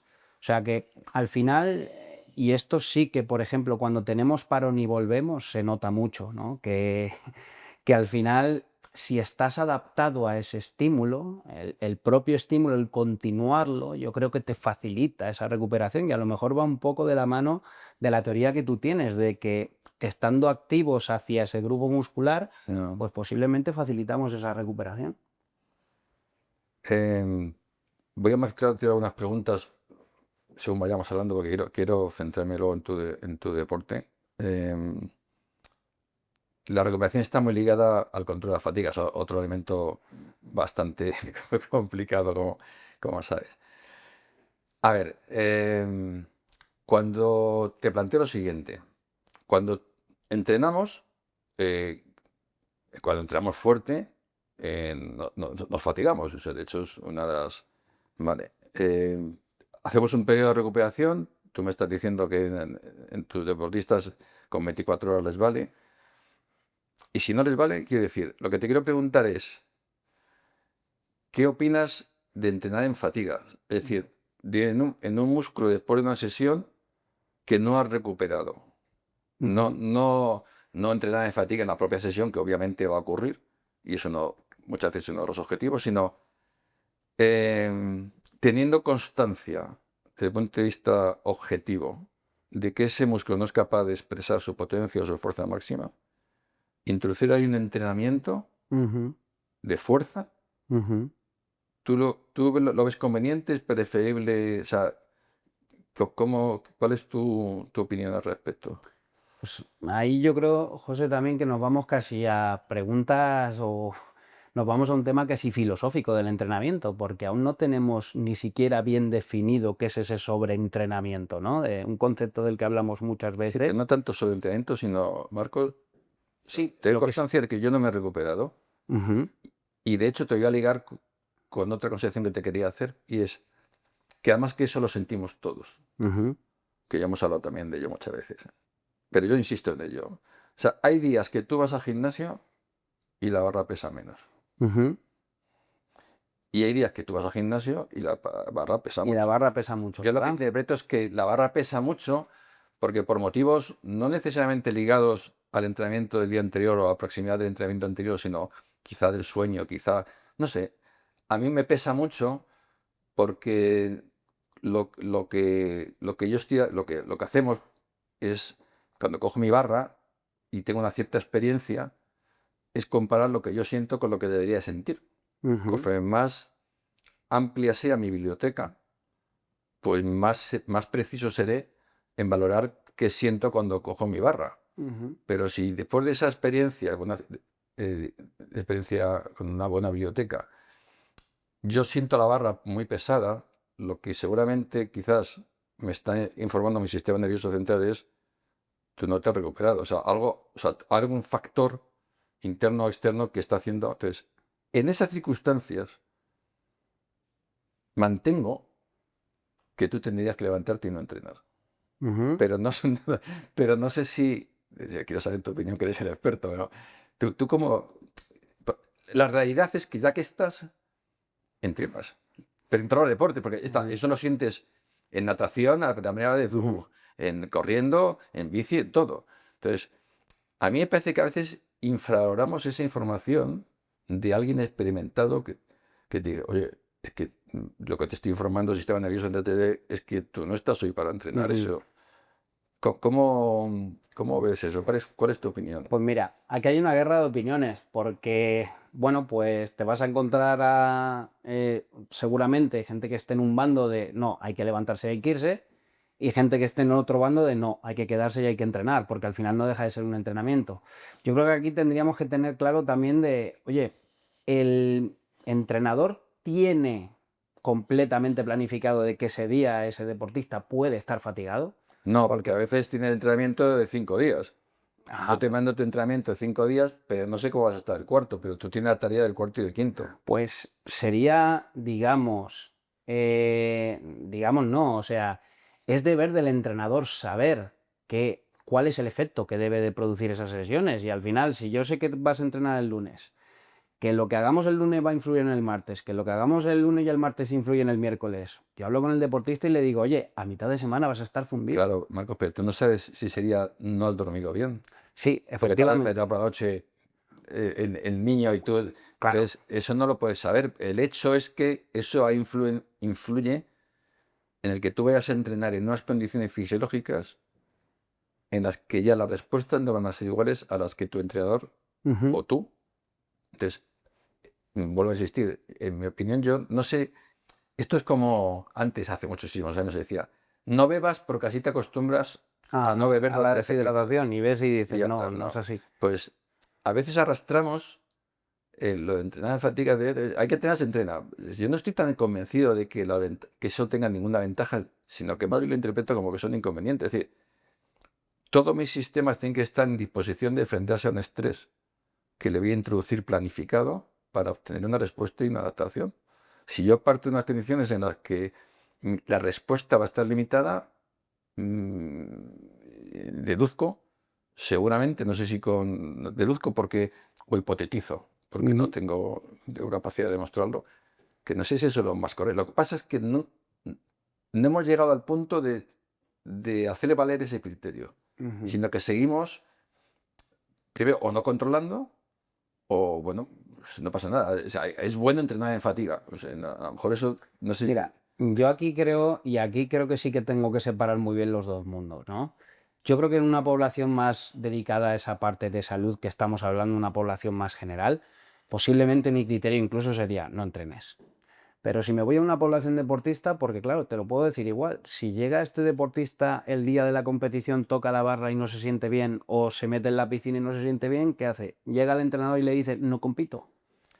No, pero es bueno saber en esas condiciones Ajá, cómo fue su competición. claro. Porque igual que si tú el día que vas y dices, wow, te pesa poco la barra, Ujú, deberíamos ser capaces de saber qué ha pasado los días anteriores para que tú ese día te sientas bien. A lo mejor resulta que has tomado más carbohidratos de lo habitual. Dices, claro, tengo una razón. O sea, ujú. si fuéramos muy observadores, diríamos, oye, voy a irme hacia atrás 3 días a ver por qué hoy me siento bien, qué ha pasado, o sea, qué hay de nuevo frente a un día normal para que hoy me sienta tan bien. Pues a lo mejor resulta que has tenido un montón de sueños REM, si es que te controlas el sueño, o Ujú. que ese día te pasaste, no sé, las circunstancias, pero ¿por qué ese día me siento tan? ¿Por qué he recuperado tan bien? Y luego lo manifiesto en mi entrenamiento, que buah, y al revés, o sea, a mí me parece que es un tema complejo porque estamos hablando de recuperación y de fatiga. Entonces, Y eso siempre es complejo. a veces decimos, no lo sé y tiramos por el medio. Pero a mí son aspectos que creo que deberíamos de reflexionar. Sí, pero por eso esa parte de planificación y monitorización por parte del entrenador me parece que es algo fundamental. O sea, y que en ocasiones somos perfectamente conocedores de que el deportista está entrenando bajo condiciones de fatiga porque es una semana dura y todo el mundo conocemos las semanas duras. Y que a lo mejor en muchas ocasiones nos hemos pasado de más y tendríamos que haber puesto el freno, sí, y en muchas ocasiones nos equivocamos. O sea, hay Ya. lesiones, pero en otras ocasiones no. O sea, en otras ocasiones también caes, y aquí es el problema, ¿no? Y caes en el riesgo de igual por exceso, pero también por defecto. O sea, si este Ya, deportista pasa por claro. una época de que no, no quiero, no, no Es quiero. que es Y difícil. dices, a lo mejor este lo que quiere es escaquearse, Claro, ¿sabes? Y es entonces al difícil. final no entrenamos. Es difícil poner el límite. ¿Has realizado alguna, antes de pasar a la halterofilia, em, algunos trabajos prácticos, investigaciones con futbolistas. Ujú. Deporte especial en el que la detección de fatiga para evitar lesiones musculares es algo también importante, ¿no? Entonces, ¿por qué la fatiga muscular es un factor de predisposición a la lesión muscular? En tu trabajo de campo, en tus investigaciones, ¿cómo valoras la fatiga? ¿Cómo valoras la fuerza en el futbolista? ¿Qué conclusiones has sacado en estos investigaciones que tú has hecho y la aplicación práctica que pueda ayudar a los futbolistas y a los preparadores físicos de futbolistas? Pues yo creo que al margen de un indicador subjetivo, que siempre son importantes, eso que hablábamos antes del esfuerzo percibido, el estado de bienestar, de readiness de ese día, que de verdad pienso que se debe de considerar, o sea, es una parte muy importante dentro del deporte y dentro de estar entrenando a una persona. Pero también es importante pues poder ligarlo o enlazarlo con algunas medidas objetivas. Yo tengo ya una temporada que estoy trabajando con plataformas de fuerza, que es una tecnología básicamente aplicada pues, en la valoración neuromuscular y demás, y tenemos ciertos marcadores pues, que nos son indicativos de que pueda haber algún mayor estado de fatiga. Sobre todo, lo que más he detectado a lo largo de este tiempo es que cuando alguien está bastante fatigado, normalmente las variables que más cantan a nivel neuromuscular, vamos a llamarlo así, son aquellas relacionadas a la alta producción de fuerza excéntrica. Por ejemplo, en un CMJ, pues esa capacidad que yo tengo de frenar para volver a reacelerar, pues ahí suele cantar si el deportista está más cansado. ¿Por qué? Porque tarda más en frenar, porque muchas veces no aplica la suficiente fuerza, se denotan asimetrías entre una pierna y otra cuando no suelen estar en el día a día. Entonces, ahí es justamente cuando me suelo encontrar el que un deportista de verdad está fatigado.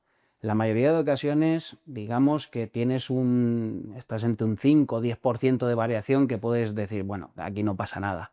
Pero hay en otras ocasiones que es claro, o sea, que es más de un 15% y dices, oye, aquí está pasando algo, pues ya preguntas, ¿no? Oye, que no, es que tengo molestia o ayer fue muy duro, entonces pues esta sería una de las conclusiones que saco, sin duda alguna. O sea que en realidad sería el landing, Sí, sí, sí, sí, lo que sería esa parte que, del landing que no. tenía la ventaja Ujú, quizás de que no es tan importante las ganas que quiera poner el ujú, deportista para generar un salto, sino ujú. eh, pues aterriza desde una altura y tú puedes medir. Muy interesante porque, Esta es una parte que, claro, la tenemos que tener muy en consideración, porque uno de los test que más se utiliza tradicionalmente para monitorizar la fatiga, bueno, se utilizan dos principalmente, pero sería el CMJ y el Prop claro, Jam. El problema que tenemos con estos dos test es que necesitamos que el deportista quiera hacer su claro, 100%. claro. Y muchas veces pasa que si el deportista no se encuentra en su 100%, directamente va a ir a hacer el test, pero te va a ir a dar un La, 70%. la voluntariedad es importantísima y la motivación. Y a Eso es. veces, si, yo qué sé, si has perdido y tal, pues tampoco tienes ganas de saltarme. En cambio, evaluando el aterrizaje, la voluntariedad queda un poco más relegada. Sí, porque al final, y sobre todo evaluando el aterrizaje desde una altura comprometida. O Eso, sea, que de verdad, vamos a ver, desde 30 centímetros cualquier futbolista profesional o de cantera aterriza fácil, porque 30 centímetros es una cosa muy pequeña. Pero a lo mejor emplear alturas más altas, pero ¿sabes 50. que le da miedo a los Ujú. preparadores físicos? O dice que se van a lesionar. Digo, ¿cómo se van a lesionar por saltar de 50 centímetros? ¿Estamos hablando de cuánto? ¿De 50, 60 centímetros? Sí, 50, 60 centímetros. De hecho, nosotros el estudio que hicimos comparábamos 50 con 30 centímetros.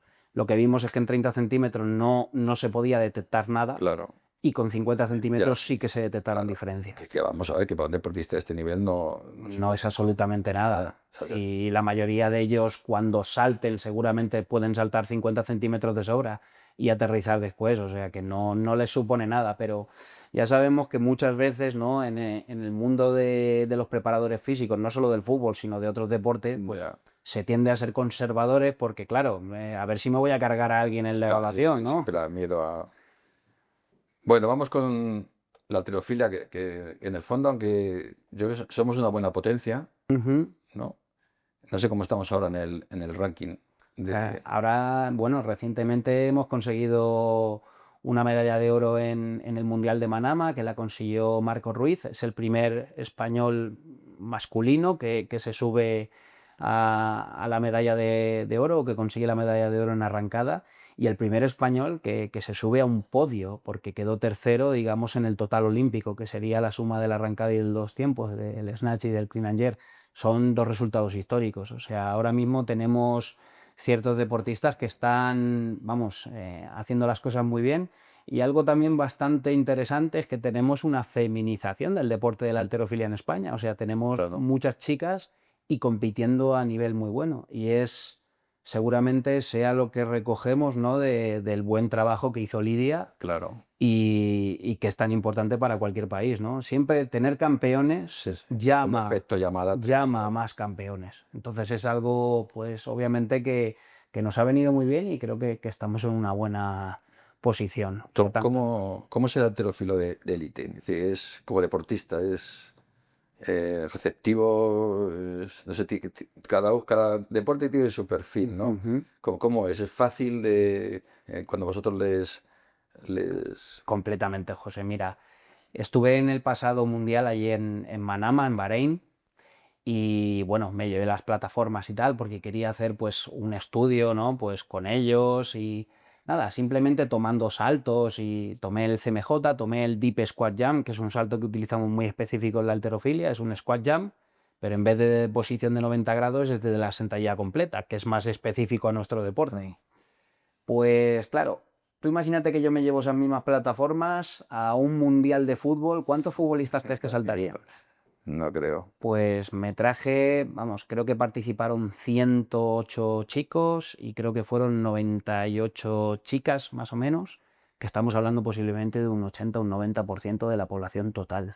O sea, y gente que estaba batiendo récord del mundo, que estaba batiendo récords allí, o sea, que estoy hablando de primeros espadas. Ya.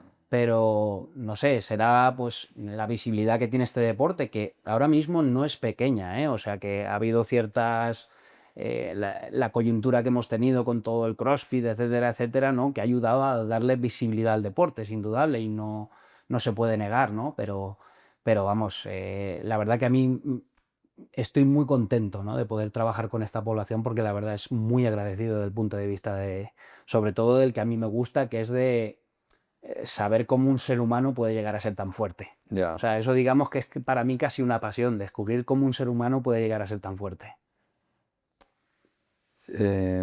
Claro, cuando hablamos en fisiología de activación neuromuscular, Ujú. evaluación neuromuscular, todo lo que es neuromuscular en relación con la fuerza, la expresión máxima es la halterofilia. O sea, em, son los dos componentes que determinan el máximo rendimiento.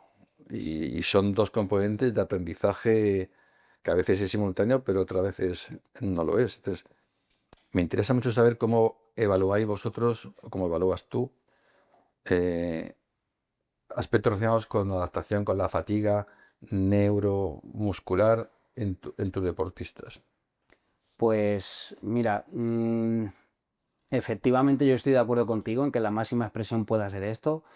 Y sobre todo de lo que me he dado cuenta y de lo que me di cuenta al entrar aquí y a conocerlos es que necesitamos un trabajo específico con esta población, porque tú te pones a ver lo que hay publicado a nivel científico, que yo lo he revisado muchas veces, y te das cuenta de que esas muestras no aplican a una muestra de élite. Para que te hagas Claro, una sí, idea, sí.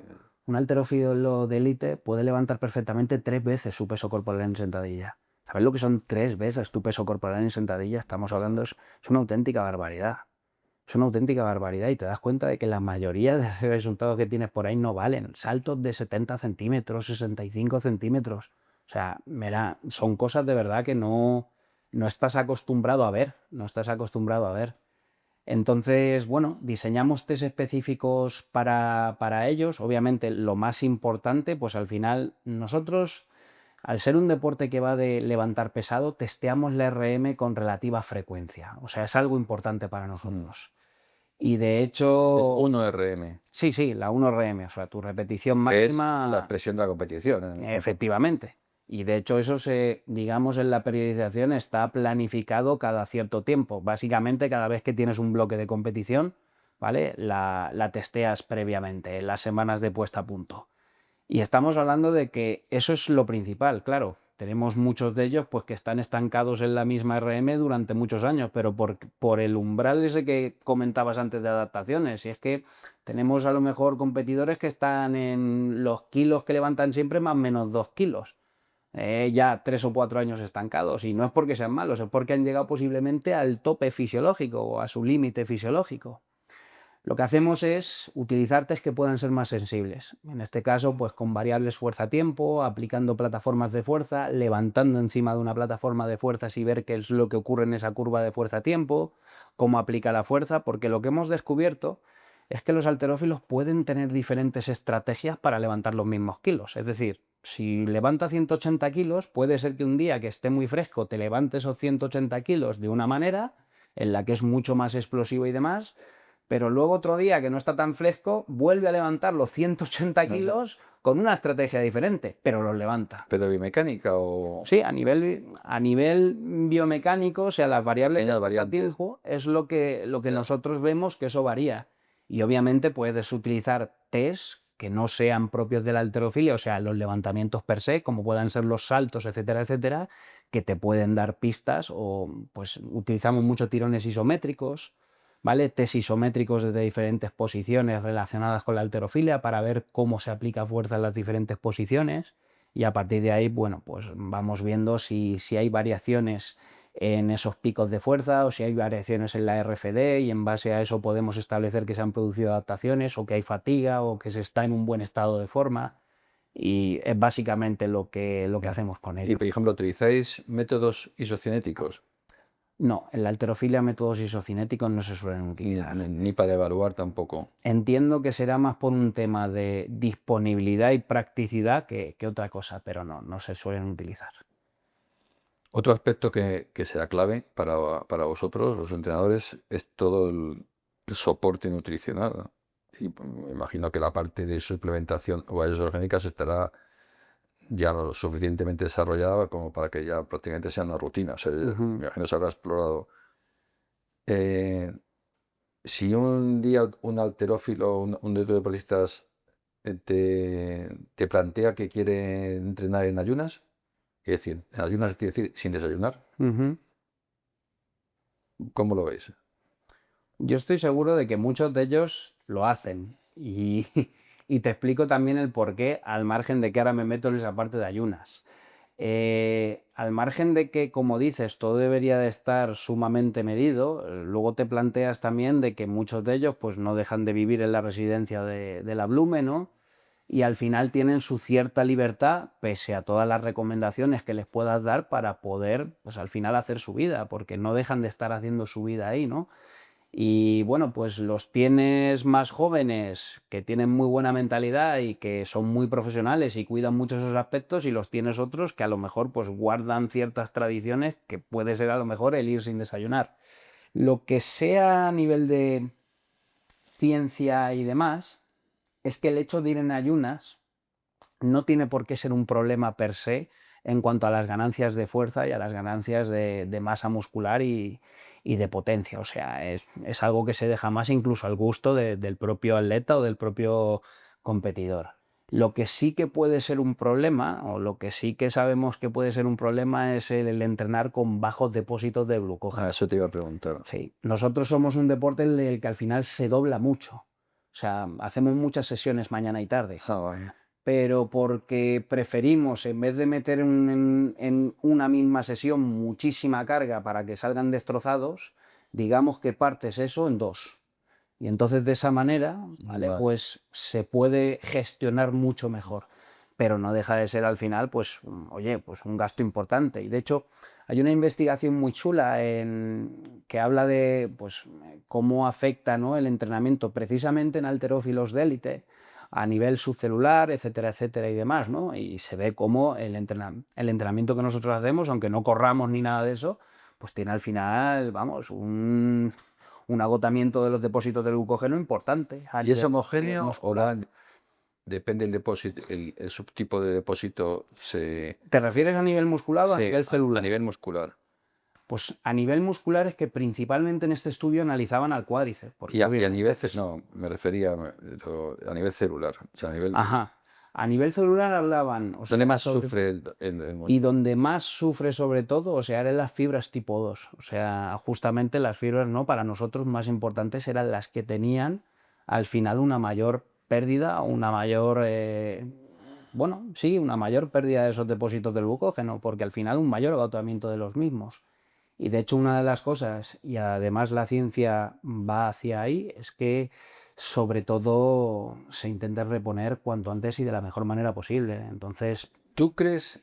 Pregunta difícil, estás siempre comprometida, que no, pero yo he escuchado, porque a veces te das cuenta, o sea, yo me di cuenta al menos, el nivel de integración que tenemos ujú, a todos los niveles. Ahora últimamente, en los últimos 10 años, ha empezado a hablar de la integración, de la comunicación entre intestino. Bueno, eso estamos descubriendo cosas que antes no sabíamos, muy interesante, pero tenemos muchos sensores. Entonces, eh, me parece muy lógico y se lo aprendo te voy a decir que no tengo la respuesta clara. Se le hice hace poco a José Antonio López Calvez, que estuvo en el capítulo anterior.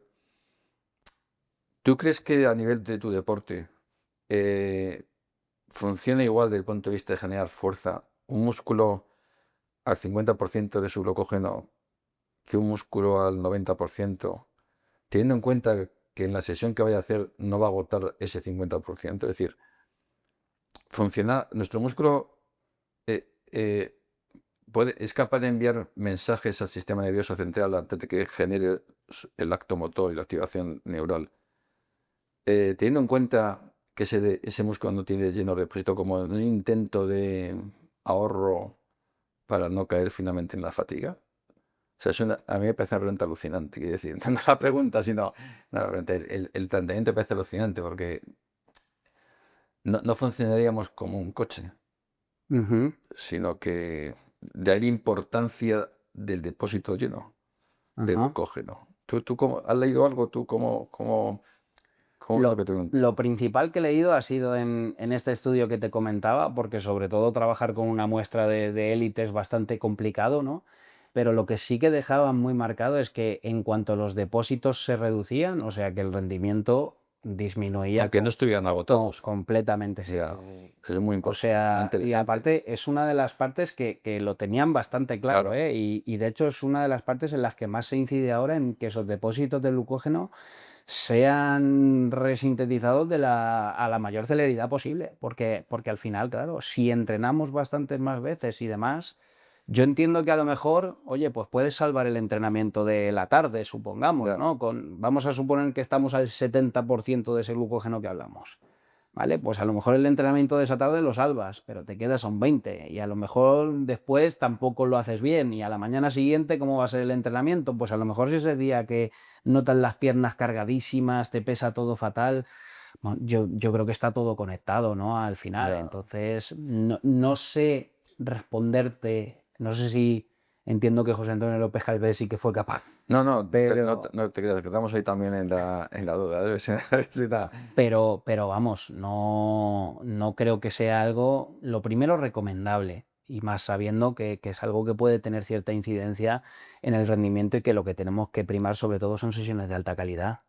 En otros deportes y otras disciplinas, en otras actividades propiamente del músculo en acción, o sea, hay muchas causas de fatiga, pero parece que hay una tendencia en dar mucha importancia como causa, no sé si principal, pero una causa muy importante, al retículo sarcoplánico. Es Ujú. decir, liberación y recaptación de calcio en el fondo. Entiendo que la halterofilia es un poco distinta porque tiene esa parte, pero como decíamos antes, tiene la parte nodal. Entonces, ¿tú puedes observar en tus deportistas aquellos que tienen más resistencia neural y aquellos que tienen más resistencia muscular? ¿O con los controles que hacéis no sé, es posible hacer esa diferenciación? Yo creo que es algo que en la halterofilia es muy difícil de poder evaluar, porque, por ejemplo, si vas a esa fatiga, digamos, más periférica, podríamos llamarla así, o sea, nosotros es algo a lo que no solemos caer casi nunca. Ten en cuenta de que en la halterofilia, y esto es algo que no mucha gente sabe, el 80% del entrenamiento de los halterófilos está centrado entre 1 y 3 repeticiones. O sea, que no llegas a esa fatiga de decir, No, no, jamás. claro, Entonces, claro, no puedes claro, llegar a evaluar eso, ¿sabes? Porque exacto, el 80% de su entrenamiento está centrado entre 1 y 3 repeticiones con cargas muy pesadas, sí, claro, pero vamos, cuando fallan una repetición, la fallan por un fallo técnico, porque se ha ido la barra hacia un lado, porque no han tirado bien, pero nunca la fallan porque haya una claro. fatiga que se está notando. Luego sí que es cierto que añadimos ejercicios complementarios, pero claro, los ejercicios complementarios, que es lo que llamamos la musculación, ¿no? Que es Sí, un poco, pues como el propio nombre indica, ¿no? Complementar la preparación que llevan, ¿no? Sí que es cierto que se puede trabajar más cercano al fallo, pero ni mucho menos es para nosotros un factor determinante de nuestro rendimiento. O claro, sea, eso son no es algo. totalmente distintos. Y luego cuando tenéis que, que estructurar la planificación a lo largo de la temporada, ¿cómo se establece más o menos? Porque me imagino no puede estar todo el año. O sea, hay momentos en los que hay muchos ejercicios complementarios. ¿Cómo planificáis en una temporada el entrenamiento? Bueno, aquí siempre aludimos al principio de especificidad y en el que tenemos que tener bien claro una cosa. La halterofilia se compite en arrancada y en 2 tiempos, ¿vale? Son los 2 ejercicios principales. Entonces, cuando más te acercas a la competición, digamos que tus entrenamientos se tienen que acercar más a ese tipo de ejercicios. Cuanto más alejado estás de ella, obviamente puedes meter más ejercicios complementarios, etcétera y demás. Ahora, a mí aquí me gustaría comentarte brevemente, ¿vale? Pero lo que conocemos dentro de la halterofilia como el sistema búlgaro y el sistema soviético. El sistema soviético es lo que yo te acabo de comentar, ¿no? El meter variedad de ejercicios, el ondular las cargas, etcétera y demás. Sin embargo, el sistema búlgaro, que fue protagonizado más por Iván Adeyev, este señor lo que hacía era, bueno, voy a coger el principio de especificidad y lo llevo al máximo. Y yo creo que es algo, igual que a ti te fascina la pregunta que me has hecho antes, a mí me fascina lo que hizo este señor, porque dijo, me voy a llevar el principio de especificidad a su máximo exponente. Entrenamos lunes, martes, miércoles, jueves, viernes y sábado y vamos a tirar máximos de arrancada y máximos de 2 tiempos todos los días. Eso es el entrenamiento búlgaro. Te digo una cosa, una nación que era muy inferior con respecto a la Unión Soviética, se comió a la Unión Soviética, siendo la Unión Soviética los padres del entrenamiento en aquella época. Y a día de hoy hay muchos levantadores que siguen entrenando de esa manera. Claro. Máximos de arrancada y máximos de 2 tiempos. No digo que sea lo idóneo, pero cuanto menos es interesante de saber, oye, ¿por qué hay a gente que esto le viene bien? Pero Y por estamos hablando de qué año. Los años sí, 60, años 70. 70, 80. Claro, Sé lo que me vas a decir, pero te voy a decir las dos partes. ¿qué te voy a decir? Claro, te voy a decir las dos partes, así. Sé que vas a hacer alusión posiblemente a las gominolas que usaban, ¿no? No, que va, no. O vas a hacer alusión No, te iba a decir a. que por entonces la metodología o los medios para controlar el entrenamiento en sí eran Ujú, muy pobres. O sea, ujú. no tenían plataformas ni tenían los medios que tú tienes ahora.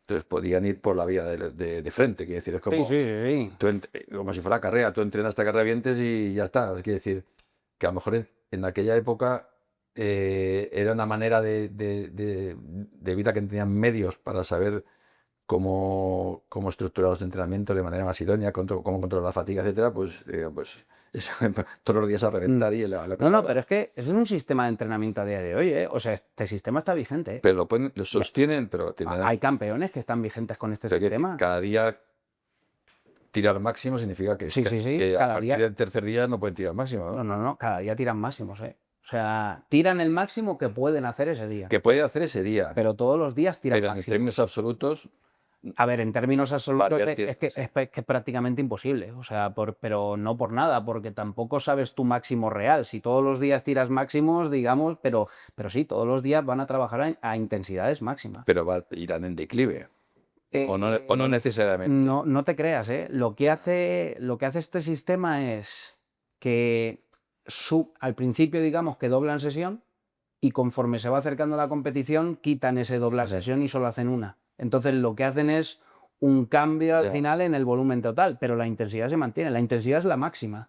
O sea, de hecho, bueno, hay un levantador que ahora mismo está teniendo mucho éxito, no sé si lo habéis visto, Carlos Nassar, que es un búlgaro muy famoso, se ha hecho, pero muy famoso porque está batiendo todos los récords del mundo. Y vamos, está compitiendo, tiene una frecuencia de competición bastante más alta de lo usual. O sea, no es que compita en el campeonato del mundo y en el campeonato de Europa, sino que compite en ligas como la Bundesliga u otras, porque al final, pues entiendo que también es la importancia y la dotación económica que le dan, ¿no? Y lleva este sistema. Y no se esconde, ¿eh? Ha salido en muchos documentales enseñando el sistema, o sea, pero claro, estamos hablando de a lo mejor un levantador que tiene unas condiciones absolutamente excepcionales, que puede tolerarlo y que le está llevando a ser, vamos, es que no tiene ningún tipo de rival. Ahora, yo estoy seguro de que ese sistema no es lo mejor para entrenar, digamos, no a la población general, sino al resto de levantadores de alta competición. Pero este levantador lo tolera y lo que está claro es que está siendo muy exitoso con el sistema. Y a mí, desde el punto de vista de planificación del entrenamiento, que es la asignatura que doy, y lo que llevo estudiando muchos años, son esas ciencias del entrenamiento, la planificación y demás, a mí es algo que vamos, el decir, lo que siempre nos han enseñado, que el entrenamiento hay que, digamos, distribuirlo correctamente con sus periodos de recuperación, con sus periodos de tal, que directamente lleguen estos y digan, oye, pues vamos por el camino recto, todo máximos todos los días, Ya. y haya levantadores que eso le vaya bien. O sea, pero te estoy hablando de que es que hay muchos competidores que han tenido muy buenos resultados con esto. Entonces, yo no sé si también nos tenemos que preguntar, ¿no? De alguna manera, oye, pues, ¿qué pasa? Porque lo que está claro es que no se ha estudiado. O sea, porque esto, quien lo puso en su momento de moda, pues fue un señor de Bulgaria y no se le ha dado más importancia, más allá de que, claro, fue hipercriticado, ¿no? Bueno, seguro que es porque se dopan, etcétera, etcétera y demás, pero es que vuelvo a lo que te digo Ya, yo ya, ya. antes. Es que en aquella época posiblemente no fueran solo unos, fueran todos.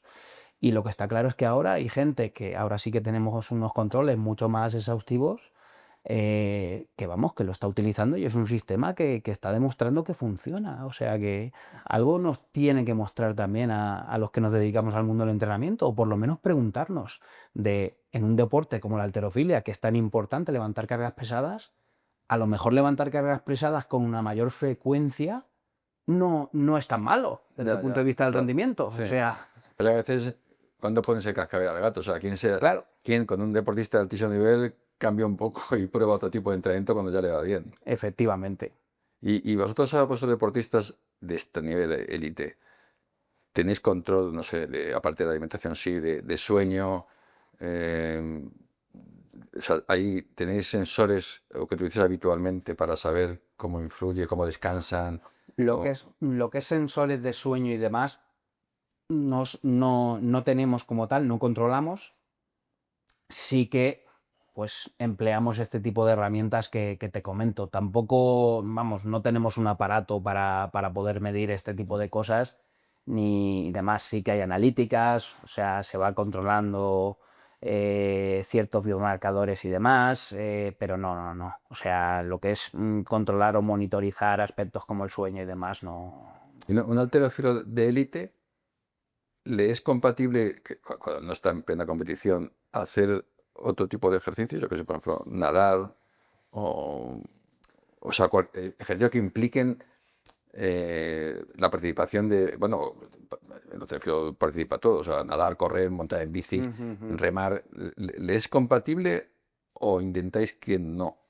Nosotros intentamos que en absoluto. De hecho, vamos, O sea, en absoluto, nada. la vida es levantar pesas, estudiar, levantar pesas y trabajar en una oficina. De hecho, hemos tenido casos de, pues bueno, gente que está compitiendo bien y que a lo mejor está trabajando y normalmente suelen trabajar pues como entrenadores y demás, que no deja de ser un trabajo relativamente activo. Si eres entrenador y estás arriba y para abajo en un centro deportivo, al final el hecho de estar de pie, los pasos, etcétera, etcétera y demás a lo largo del día puede ser lo suficiente como para que por la tarde llegues y no estés al mismo nivel que una persona viene Ya, de ya. dormir la siesta y recuperar, Sí, básicamente. claro. O sea, nosotros intentamos que sea que entrenen, que recuperen y que entrenen. Y entendemos que es lo más óptimo para ellos. No tengo una evidencia clara de mostrarte. Tengo lo que es las percepciones también de estos casos que tenemos, ¿no? De personas que, oye, pues es que tienen que trabajar porque la beca tampoco les da para dedicarse única y exclusivamente a esto, ¿vale? Y obviamente, pues se nota marcadamente el que no tiene otra cosa que hacer, que se dedica únicamente a competir. ¿Tenéis marcadores de rendimiento en el que podéis decir, sí, o sea, el domingo vas a estar muy bien? O sea, en otros deportes, resistencia aeróbica, tenemos capacidad de generar test que te informan de ello, ¿no? Pero en halterofilia hay también esos indicadores de que tú puedes hacer, no sé, 4 días antes de la competición y decir al deportista o saber tú que... O sea, o es el desarrollo del entrenamiento lo que te da esa idea. Es un poco ese desarrollo y luego también pues la propia evaluación que pueden hacer los entrenadores. Y yo siempre, es una cosa que siempre resalto. Aquí en España tenemos buenos entrenadores. Yo sobre todo destaco uno de ellos porque también es amigo mío, que es el doctor Javier Flores de Frutos. Él es doctor en ciencias del deporte. Y, y además de ser muy metódico y un estudioso de esto y de sus deportistas, me gustan mucho los sistemas que emplea. Por ejemplo, nosotros tenemos una cosa clara, lo que nosotros llamamos la pierna, que es la sentadilla, principalmente la sentadilla trasera, es un factor muy importante dentro de la halterofilia, porque al final, como decíamos antes, la sentadilla siempre, ¿no?, está relacionada al rendimiento. Entonces sabemos que si un levantador va aumentando sus niveles de fuerza y tiene ya una técnica relativamente estable, eso mejora su eficiencia técnica y posiblemente esa fuerza que está ganando sea capaz, ¿no?, de transferirla. Entonces, ver que un levantador bate su marca en sentadilla trasera o ver que es la misma marca que ha hecho siempre, pero que la hace más fluida, ya te da una idea de decir, seguramente, ¿vale?, nos hemos adaptado correctamente. Pero luego utilizamos sistemas específicos. Nosotros utilizamos sistemas de análisis cinemático y análisis cinético también, pero en los levantamientos. Y en los propios levantamientos se puede ver la fluidez que tiene ese levantador. O sea, no es únicamente el ojo que emplee el entrenador, que sí que lo hace también muchas veces, que lo ve que el movimiento es muy fluido, muy rápido y dice, ¡buah! Estamos genial. Pero también con esos sistemas podemos comprobar lo que el entrenador está de alguna manera evaluando, ¿no? Y con esos sistemas el propio entrenador, que sabe manejarlos muy bien y utiliza esa práctica deliberativa, dice, el movimiento va mucho más fluido, estamos muy bien. Ya. Luego ya, como bien sabes, puede llegar el día de la competición y pasar cualquier cosa, ¿no? Pero por norma general gestionan muy bien esos momentos previos a la propia competición y vamos, es un deporte en el que yo digo que es complejo, pero para ciertos aspectos es sota, caballo y rey. O sea, tienes que seguir únicamente esa sistemática y bueno, pues y acumular mucha experiencia, ¿no? Y estos entrenadores pues acumulan una experiencia y atesoran un Claro. nivel internacional muy bueno. Y dos últimas preguntas sobre halterofilia, así un poco de transferencia. La primera es, y- tengo la impresión de que una persona que es no de competición, de que haga, a lo mejor tú mismo, o sea, que bueno, tú compites además, ¿no? No, pero yo soy muy malo, Una, ¿eh? No sé. compites Sí, sí, sí, sí, he estado pero compitiendo. sí, una persona que realiza halterofilia como medio de entrenamiento de fuerza, yo tengo la impresión que no le hace falta hacer otra cosa. Quiere decir que desde el punto de vista muscular, Ujú. eh, es suficiente, ¿no? ¿O no? ¿O crees que Yo te diría, sin meter ejercicios complementarios? sin meter ejercicios complementarios, sin meter nada de musculación ni nada por el estilo, No. ¿no? A ver, si la técnica es correcta, y esto es importante, te diría que sí. ¿Por qué? Porque trabajas todos los grupos musculares, trabajas patrones de movimiento complejos, trabajas ese desarrollo de fuerza, pero además con esa importancia, ¿no?, de darle explosividad y demás. Y luego al final pues acabas haciendo bastantes volúmenes, lo cual pues aumenta tu masa muscular. Entonces a lo mejor no voy a hipertrofiar igual de rápido que alguien que se dedica específicamente al trabajo de un grupo muscular al día y demás, porque no acumulo tanto trabajo, pero sí que acabo hipertrofiando a lo largo del tiempo, simplemente por el volumen que acumulamos y fuerza y potencia de sobra, por supuesto. O sea, ahora, si la técnica es mala, el problema es que se generan muchas veces, pues, bueno, como pasa en todos los deportes, se generan desequilibrios y los ejercicios complementarios están para ayudar a esos Ya, ya. desequilibrios. Porque hacer de cualquier, más allá de cualquier ejercicio, pero llevan que hacer al día 3 repeticiones máximas y ya está. No, a ver, ten en cuenta de Quiero que... decir, desde el punto de vista de la calidad muscular Ajá, implicada en ese movimiento, ajá. sería suficiente. Es decir, nada más que eso. 3 me voy. Un pico de 3 repeticiones al máximo prácticamente A ver, y ya está. ten en cuenta que para hacer... Buscando salud. Fíjate, ahora te voy a centrar un poco más. O sea, busco mantener mi fuerza muscular solamente realizando 3 repeticiones. Ten en cuenta de que para llegar a hacer esas 3 repeticiones máximas y que sean buenas, hay que calentar mucho. O sea, que tienes que hacer muchas series de aproximación que acaba siendo un entrenamiento completo, que esto es lo que muchas veces la gente no Claro, acaba de sí, sí, entender. entendido. De hecho, las competiciones lo que pasa son únicamente 6 levantamientos, 3 arrancadas, 3 dos tiempos. Y la gente piensa, bueno, pues si vas únicamente a hacer 6 levantamientos, ya, pero es que tienes que calentar para esos 3 levantamientos de arrancada y después calentar para esos 3 levantamientos de 2 tiempos. Y que al final las competiciones son, dependiendo de cómo te toque y lo competitiva que sea y en los turnos que tengas entre medias, pueden ser muy fatigantes. O sea, entonces, mm, no puede, yo creo que no existe la situación en la que yo vaya al gimnasio y haga 3 de halterofilia o de cualquier otra Ya, cosa, ya. ¿no? Haga 3 repeticiones máximas y me vaya. ¿Por qué? Porque sería imposible. O sea, no sé, vamos a Sí, sí. poneros una prensa de piernas, ¿no? De Ya. esta de placas. Ya. Si mi máximo son 200 kilos, yo creo que no existe la posibilidad de que yo llegue, ponga 200 a la presa y me vaya. O sea, mínimamente tengo que meter series de aproximación. No ha sido una buena pregunta. No, pero que me refiero que... ¿Y cuándo tienen de manera segura y fisiológicamente responsable la puerta abierta los niños en la halterofilia?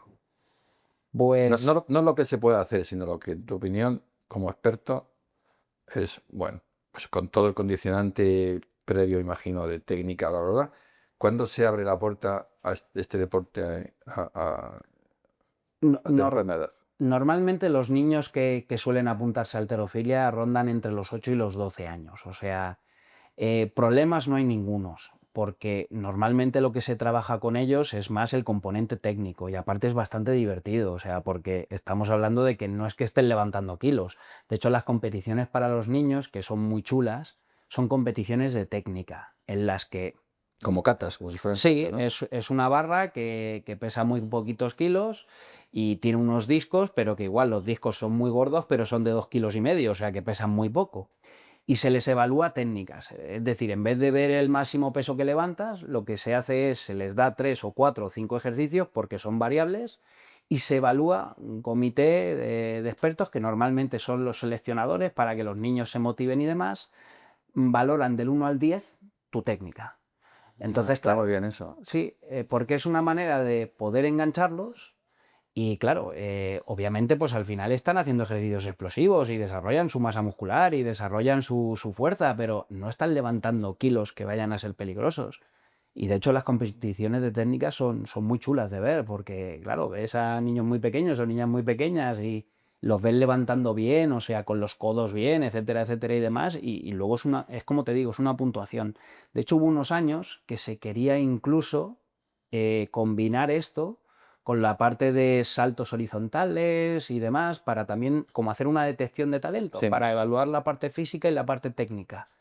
Pero no sé por qué motivo no acabo de cuajar, aunque me parece una muy buena idea, pero digamos que compiten como tal en temas técnicos, ¿eh? O sea, y se hacen muchas cosas con ellos, porque se hacen saltos, se hacen, o sea, lo considero que entre esa edad de 8 y 12 años, antes no tiene sentido, pero porque tampoco seguramente están preparados para escuchar todas las indicaciones que implica una técnica tan completa, ¿no? Como la arrancada o el dos tiempos. Pero por, digamos, riesgo físico, ninguno. Muy bien, pues, a ver, Marco, muchas gracias. Podríamos estar hablando 5 horas más. Yo, la verdad que he aprendido mucho de tus explicaciones fundamentadas y nada, te queremos agradecer que hayas estado aquí con nosotros. Creo que hemos abordado muchos temas, hemos tenido oportunidad de conocer mejor al halterófilo y te agradecemos mucho que hayas estado hoy aquí con nosotros. Muchas gracias. Siempre el placer es mío. Muchísimas gracias. Gracias.